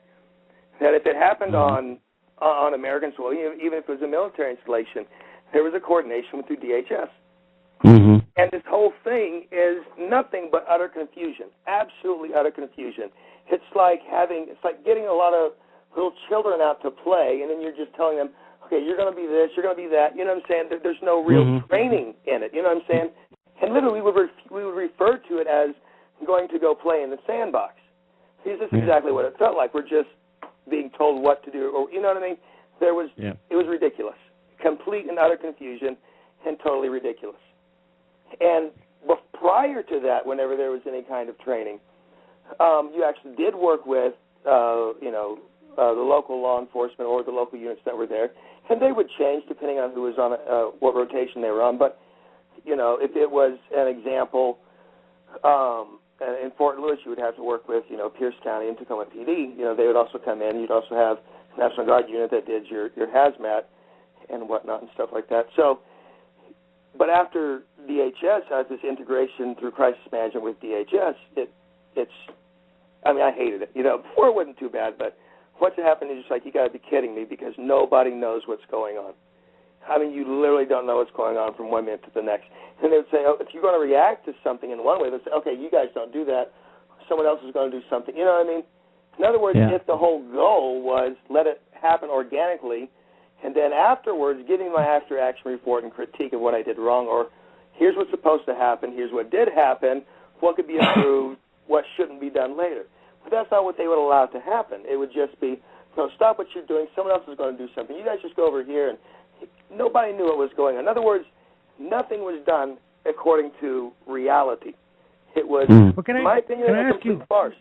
And so when I see what happens in Boston, or you hear this stuff about the Oklahoma City bombing, apparently there was some sort of drill there, I can definitely see why these things happen, because nobody knows what the hell's going on. But everybody thinks that everyone who's there is supposed to be there. Yeah. You know what I mean? What branch of the service were you in? Army. What was your military operational specialty, or what do they call it? Military police. Yeah, so you were like military police. Yeah. So how did those kind of training scenarios compare to your normal, internal military training scenarios? Well,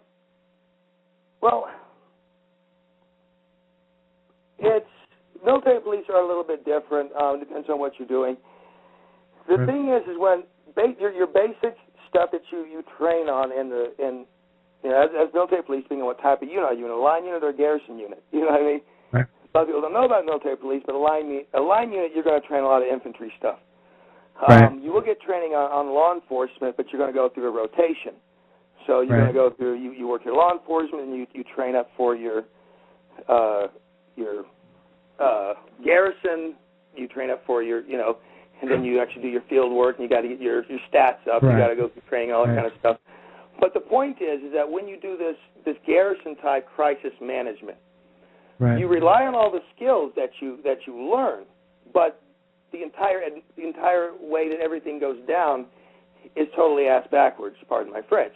You know what I mean? Because of the inclusion of works. DHS.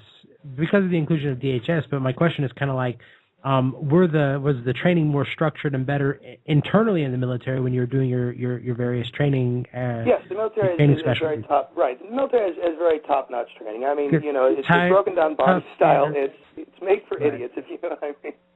You're going to learn something out of it.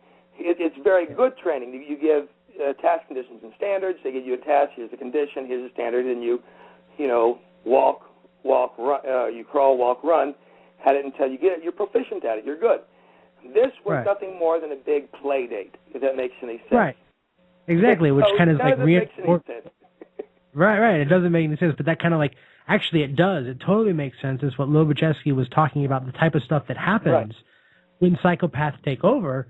What they do is they upwardly adjust people who are unskilled, put them into positions of power, and then they go around and now suddenly they're telling soldiers how to do their job. I mean, here you are, your military, your operational specialty is, policing, and then some guy from the DHS who's a bureaucrat is going to come in and tell you how to do your job, when I would imagine that the military training would probably be a little bit more optimized and probably much more well-tested than what some, douchebag from the DHS decides to come in and say.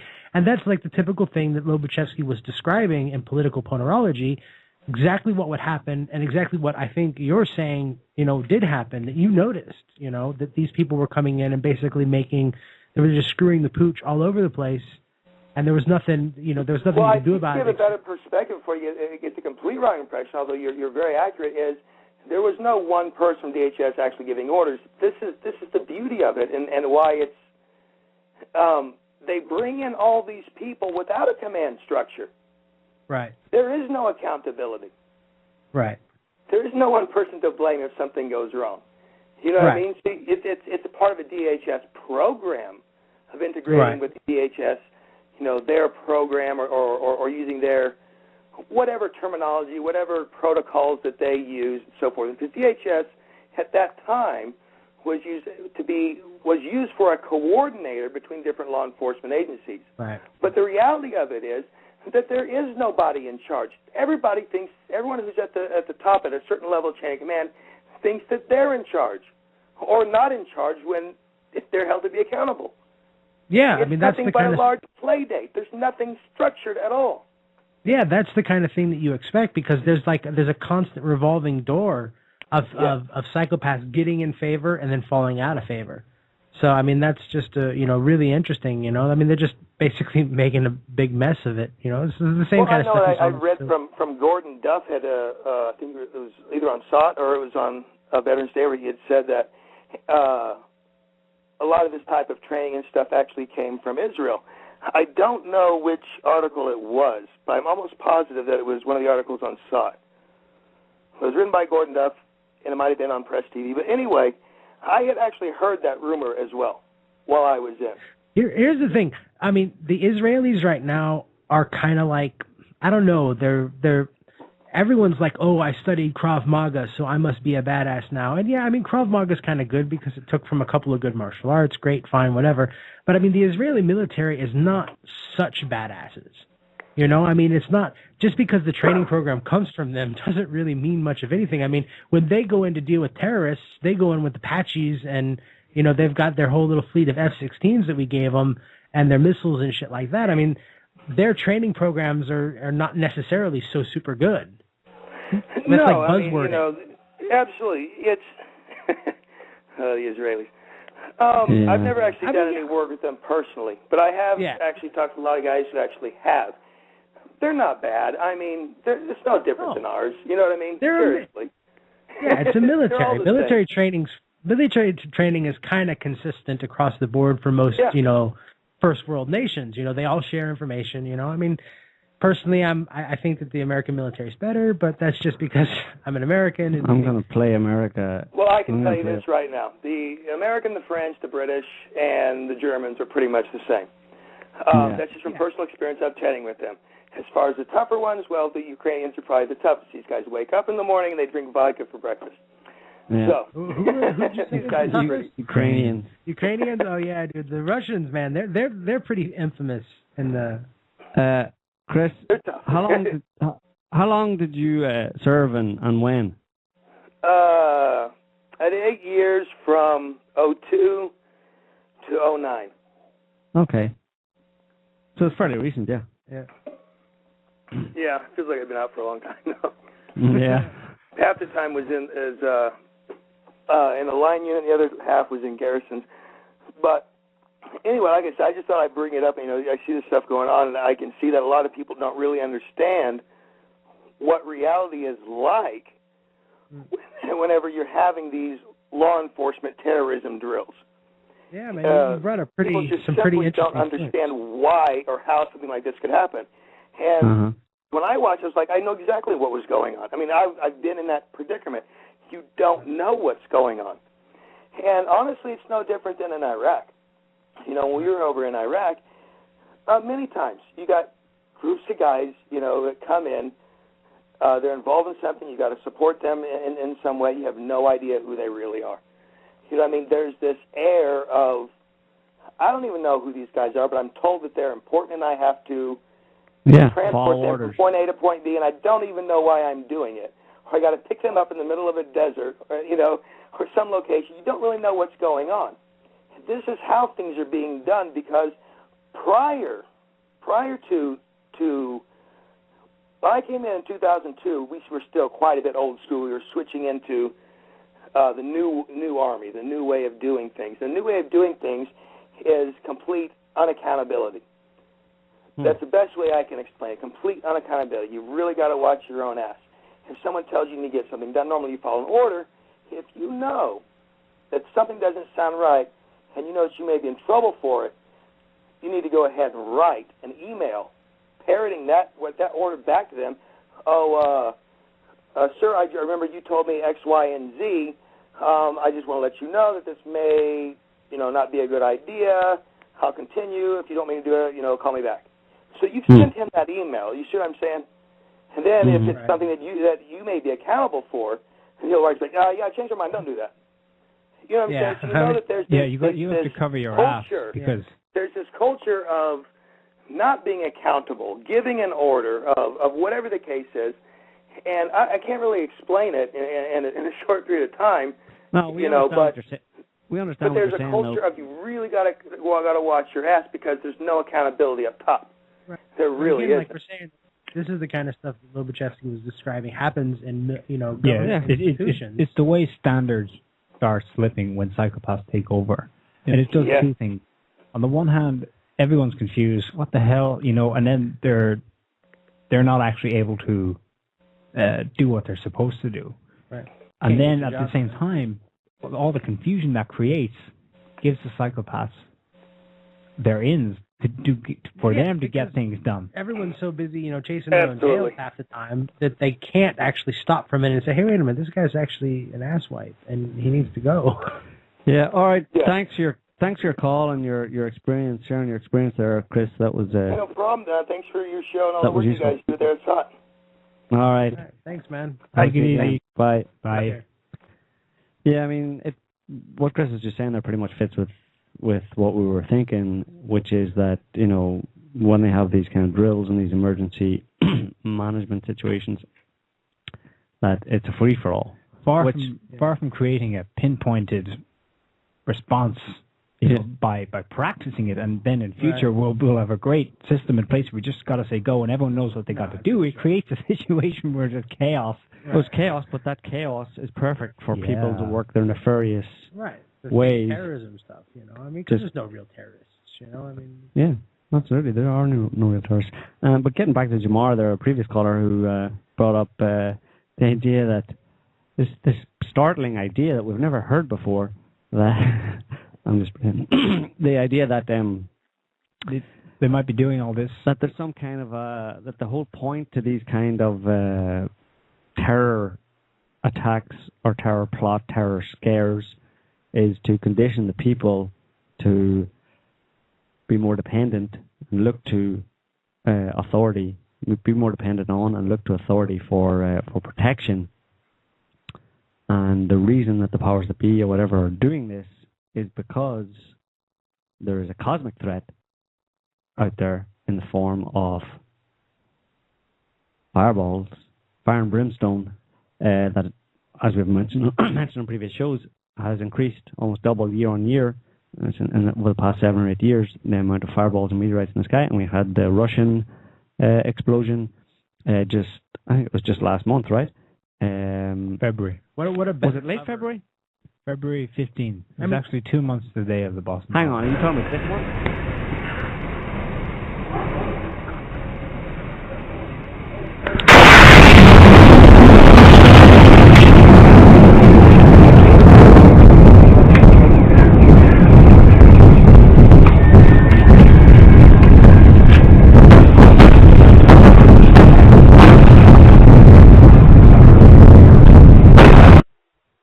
I mean, you couldn't design a better cover than this fake terrorism stuff because, I mean, I have a feeling that there's going to be large pockets of people who are going to be, till the very end, thinking that all the things exploding around them have to do with terrorist bombs. You know, they're not going to understand. They're going to be like, what's happening? Why are the terrorists blowing up so many things? You could do a great cartoon on that, you know, like mom and pop America sitting in their home, you know, and like fireballs blowing up around them, and one of them saying to the other, "Oh, damn terrorists!" You know, terrorista. You know. Yeah, but so Jamar's reference was the one in just a couple of days after the Boston Marathon bombings was the explosion of the fertilizer factory in near West Texas, between West and Waco, Texas. That happened, you know, again very coincidentally around the time of the anniversary of the Waco. The attack and murder of people in Waco by the ATF and the Oklahoma City bombing. And, you know, we could get into all sorts of theories about that, but it actually took place more or less within a few miles. It was really close to where the compound at Mount Carmel was. So it was north of Waco and just south of the town of West, which is exactly where Mount Carmel is located. Is Mount Carmel near Molasses Junction? Candyland. Sorry. It was more or less pinpoint to where the Waco compound. Wow. Yeah. So, and the thing about it is that we have decided, based on analysis of the videos, the few videos that are available of that impact, that it was most likely a meteorite impact. It was not a fertilizer explosion. And just for anybody who's wondering, the reason why it wasn't seen across a wide area was because there was very low cloud cover, so it wouldn't have been seen across a wide area as it came in. And once it broke cloud cover, there would have been a fraction of a second to see it before it hit the ground. How many people died? 15, and so more than the Boston? Yeah. And why isn't that all over the news? Because it wasn't evil terrorists. Isn't it a tragedy when people die? I mean, just purely mathematics here. Mm-hmm. You know, 15 people versus what was it, 3? Yeah. You know? Yeah. Well, how many homes were destroyed? A lot. There's a whole block of old people's homes. Yeah. Oh. And so, and the thing about it is, interestingly, in 2009 and 2012, in 2009, they were picking up meteor rocks from in the area and fields around West Texas because there was a meteorite seen over that area that went down in that area. So a meteorite exploded over West Texas 3-4 years ago, and another one was seen over West Texas, over Waco, 6 months ago. Last year. So it's not exactly rare. It's happened at least twice before, and it probably more given the amount of fireballs that are in the sky. Twice before in that area in the past 4 years. And now one has most likely hit the ground. And it happens right a few days after the Boston bombing, and maybe it's just a response to the Boston bombing. Maybe if you want to get all kind of like spiritual and esoteric here and weird and stuff, you can say like this is God, Allah, Buddha, or the universe, or whoever, you know, Superman's response to the evil of the Boston bombing, which is a false flag attack on the American people. Here's the cosmos not really helping in a way. It's kind of like just blowing them up even more. But it's kind of like it's killing more of them. But maybe it's a wake up call, to people. Like as I was saying before, the whole idea of false terror attacks is to make people dependent on authority and to look to them for protection when they can't be protected by authorities from the cosmic threat. When the cosmic threat comes in and says, "Hi, don't forget about me. You can do bugger all about this. I'm gonna keep blowing you all up here. Just FYI, we've got a call here." Hi, caller. What's your name and where are you calling from? Hi, this is Raul from New Jersey. Say that again. What's your name? This is Raul from New Jersey. Hey, Raul. How's it going? Hey, that's good. Actually, I just want to reiterate the point Chris has mentioned. That's how exactly all corporations work. It's a standard procedure because every corporation does exactly the same thing in all levels. They try to, what they call experts from outside, to reassess any division or company or any of their procedures. So when these third-party companies come, they have only one intention. Nobody knows what is the aim of the changes they bring in, but they come up and they tell you some procedures. Now, when these procedures are implemented, everybody knows that it's going to be crap. But the problem is the whole management culture in US is pretty much bootlicking. So if a manager doesn't do what he has been told, somebody else will do it. So the structure is just like every layer, the structure is there. The end result is nobody knows who benefits from what is the aim. I can tell you one example. I have seen scenarios where literally a specific set of groups were removed from the job, from the lowest level to the CEO level. Probably you must be wondering what the heck going on. But whenever they introduce these third-party groups, third-party external companies, and they insert in pocket-wise, and then ultimately they achieve what they want to achieve. But for a normal person, it's completely confusing. You really don't know what's going on. And they can do it pretty easily because if you look at LinkedIn, in LinkedIn, if each person, they claim that in 4 or 5 connections, they can connect anybody in the professional groups. That means if they have a simple application like LinkedIn, which is pretty common in Facebook, somebody who has the access, they can easily look at who is connected to what. And if they have the profile of the people, that means who is the handler, what is his weaknesses when he's joined, when he has gone out, they can easily pull this type of circuses they are doing. It's pretty easy because they have a nowadays it's pretty easy. Even a common man can use Hadoop type of architecture to mass billions of records they can process pretty easily. So these companies like Pentagon, they have these type of applications for 40, 50 years at least. And they have everything in fingertips. And they can hire some scriptwriter and then create these type of things pretty easily. Yeah, absolutely. That's basically what Chris has been saying, and that when they bring in external companies, it's completely useless. It destroys the system in place, which is based on people knowing their jobs and doing their jobs well, and they come in with this ridiculous, psychopathic kind of ideology of how to improve things, and it messes everything up. It must be so infuriating for people who they built up a knowledge base over years, over decades, and then some twit comes in and says, from now on, this is how it's going to be. Well, I mean, and it's infuriating. You can't do anything about it because, he's my superior, I guess. I got to follow him. I mean, ultimately, it's why psychopathic governments never succeed for very long. They end up eating themselves up because, of course, they're fundamentally incompetent in almost every description of the word, except for fooling people into thinking that they're normal. I mean, they're very good at that. But, you put them in charge of an economy, they'll tank it. You put them in charge of a military, they'll get everybody killed, I mean. Great job, Brownie. Remember that one? Katrina? Yeah. It was a FEMA director. Yeah. Absolutely screwed up. Completely. Yeah, I mean, so these guys they're fundamentally incompetent, and they cause the governments to fail, which is why, Aldous Huxley, I think, said something along the lines of there's no reason why a truly scientific dictatorship should ever be, usurped or whatever it was, or, collapse. It should go on in perpetuity.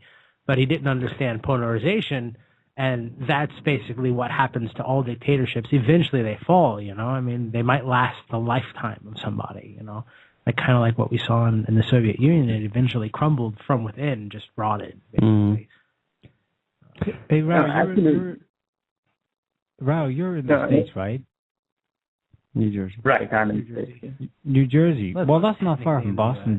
Did you notice, I mean, was there any kind of, what was it like for you this week? It's been a crazy week. Did you notice anything? Actually, I didn't switch on the radio that much. You blocked it out. Good for you. I didn't really listen to the radio this week, so I didn't know. But again, it's the same story goes on. The problem is the entire management structure, whether it is corporate, whether it is private sector, or whether it is government or military. The fundamental thing any manager looks hiring anybody is whether this guy will listen to me or not. As simple as that. See, the entire structure is so corrupted from top to bottom. Nobody looks 2 levels above him, 2 levels below him. The only thing they look at it, say whereas, who is doing what? That's it. So when you have that type of mindset, you add the mixture of external agencies, and you have a software sitting which can clearly see who is doing what, who's betting for whom. That means betting means it's not real betting. You go into a lunchroom, talk something over it, you get some little clue, and you go and play with that little clue. As long as things goes well, keep quiet. When things blow on the face, dump it on somebody. This is a standard drama goes in every corporation. It's pretty easy in this type of mindset.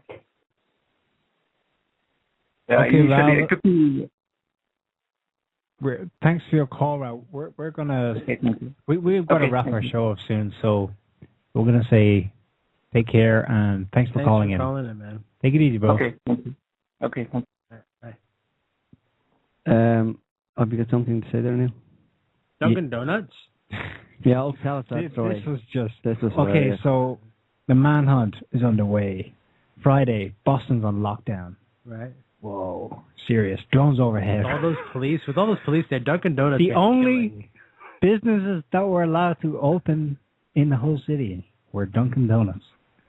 I'm not kidding. No. This is not satire. This is not The Onion. Dunkin' Donuts in certain Boston areas stay open to serve police during city lockdown. Oh my God, how cliche is that? That's ridiculous.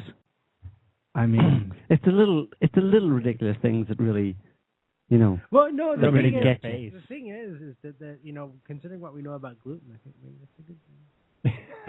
I didn't say that. What? Oh no. Donuts are great. Donuts are great. Yeah. I think cops should get free donuts. I do. Yeah. And free extra large cappuccinos. Yeah. Yeah, totally. Go for it. Yeah, and maybe even like Coca-Cola or something. Yeah, Spartane's good, man. Diet Coke. Yeah, we need to keep them healthy there. So give them some Diet Coke too. Yeah, Diet Coke, donuts, and coffee all mixed together. In a blender. They just blend it up and give them in like food bags, like with tubes on them. You just keep them going, Sorry, Danny, policeman right there. But you shouldn't be eating donuts. Yes, I am. You shouldn't be. Any good policeman right there. So this week has been an interesting week. Sure and to sum up what we've been saying, the Boston Marathon bombing fits the profile of a false flag attack, of which there have been many, with the exception that the vast majority, the dozens that have happened in the past 10 years in the US, the terror plots, none of them came to fruition. They were stopped and the terrorists were put in jail. This one was exactly the same, probably followed exactly the same procedure, with the exception that they decided to go ahead and allow the bomb to explode. They did exactly the same thing in 1993 with the first World Trade Center bombing. That's on the record. If anybody wants to check, Dan Rather reported on it and said that the FBI had followed the plot all the way along and had the opportunity to stop it, but decided not to. Because it wasn't the terrorists who were doing it. It was some faction of the US government or intel agencies' plot all along. That's why it went ahead. And the same thing applies to the Boston Marathon. And the sad thing is that people died, although Jason might disagree with me. That it's sad that they died? Yeah. I don't know, I mean, in a certain sense, I've kind of run out of sadness for people because so many people die all the time. Well, that's one of the points, kind yeah. of become numb, but not like in normal people, No. Everyone going around, they get numb, so they stop caring about people dying. I still care. Yeah, but you just can't. I have very little give a shit left, Yeah, because everybody's dying everywhere. It's like, how am I... as an empathetic person, I kind of it's like, what the hell am I going to do? I can't see, this death over here being more important than this death over here. I'm looking, I'm like, well, shit, both of them suck. Mm-hmm. What am I going to do? Yeah, I got given some abuse, like I was saying on Facebook, over my initial comments on Facebook about the Boston bombing, saying that, basically this was to be expected and people... it was going to happen again, and but I was talking from a context of my understanding of the broader context in which it was placed. But the people who were responding to me weren't. They were just having the empathy that was being sucked out of them or elicited from them by the mainstream media, and they had just temporary empathy with the poor people in Boston, and I shouldn't be saying these things. The thing is they think that that's the way they're supposed to act. They've been conditioned to think that that's what empathy is, because most of them, probably the people who were going after you, were probably a little bit psychic. Well, I hope not. I think most of them probably were, because no, I think they were the average person. Nah, they're just fake. It's provoked in them, on a temporary basis, and it's selective empathy. It's selective empathy. That's what was going on, and like I was coming from the same perspective as you, which is that I'm looking at this thing every day and have been for the past 10 years, and at some point you just have to step back and take the broad perspective, because you can't. If you were to go and get invested emotionally in every single death on this planet, you wouldn't be able to operate. You'd go crazy. You know what I mean? You'd go crazy. So you have to step back, and you have to try and spread the truth a little bit about about what's going on and why it's happening to the people who are still listening. I mean, you got to try and serve some kind of purpose or some kind of role. Otherwise, you say nothing. Right. And I mean, most of these people who are giving me shit about it were doing nothing except when it's provoked in them because of the mainstream media. Right. Yeah. And then they go back to sleep again. Fair weather carers. Yeah, exactly. I mean, they only care when it's they're fashionably sensitive. Yeah, exactly. Yeah. Fashionably. Everybody else is doing it, so should I. Yeah, we're supposed to be all up in arms about the shit. Yeah. And, I mean, the thing is, I come from a different era, not from this era that exists now. I don't understand it. I don't understand people today. You mean you're from the future? No, I'm from the 90s. I'm from the days of Tupac and Fuck the Police and the war on drugs and the government's evil and Bill Clinton and all this different stuff. I'm from that era. I'm from the era where you were harassed constantly by the police and they were giving you tickets for like skateboarding on the sidewalks and stuff like that. I'm from the time when police were seen as pigs and a nuisance and fascists, And so I don't understand this new world where everybody's, getting down on their knees to, slob on the knob of every police officer that they meet. I just don't understand it because I look at them, I see a fascist. Because that's the era that I grew up in. It was, all, they arrested Tupac. What's going on here? Type of thing. Yeah. So I'm from a different time where there was no real terrorism. There was none of this stuff. It didn't exist when I was a teenager. I mean, I had never really heard of it. I mean, nobody until the first World Trade Center bombing. I mean, I didn't even really think about the concept at all. And so now you have this new world of all these people, and I don't understand it, and I can't get involved in it, and I can't feel like I don't understand these people, so I can't really empathize too much with them because I see them as basically like they created their own problem, and for me, the government is the one doing it, and then they're getting all weepy-eyed and stuff like that. Oh, it's such a terrible tragedy. Oh, my God, I couldn't play Angry Birds at night. I have to tweet this. I don't understand these people, I don't use Facebook. I don't use Twitter. I don't have any emotional or intellectual investment in any of the culture today because it's just not mine, man. My world ended on on September 11th, and that's, I think said, all right, whatever. I think that's true for a lot of people, for most people, pretty much everybody on the planet, even if they don't know it. I'm not too interested in participating in this new world, Well, there's not much on offer, No, it's really not very fun. So, well, we kind of wrapped up already. False flag, Boston, the evidence is there. It fits into a context. Unfortunately... One last thing to ponder. Speak more. Did they choose the date with the anniversary of all these other things in mind? Oklahoma City bombing, Waco. Probably tax day, Patriots Day, April 15. How many people were aware of those things? Probably none. People don't know when those anniversaries are. They don't know Patriots Day. Well, maybe a few people do. I think these guys are a little superstitious, though. Maybe they. I think it's an in thing with them. It's like an inside joke. Yeah. April again. Time for fake terror. Yeah. Yeah, and it's pretty pathetic thinking about how people behind this. It's so, I was just ranting the other night actually to Neil about just the idea behind it. It's not even, I'm not even impressed by it. No. It's so pathetic. What's their ideology? The people who put this together say, we want to control people. Yeah, okay, well, why? Well, just because we want to control people, so we're going to blow some up. It's almost like, okay, they're intelligent. That's the thing. There's a contrast there between, they're obviously devious and cunning in an evil way, so they're not stupid, but their ideology is beyond contempt for me. It's like retarded. It's completely retarded.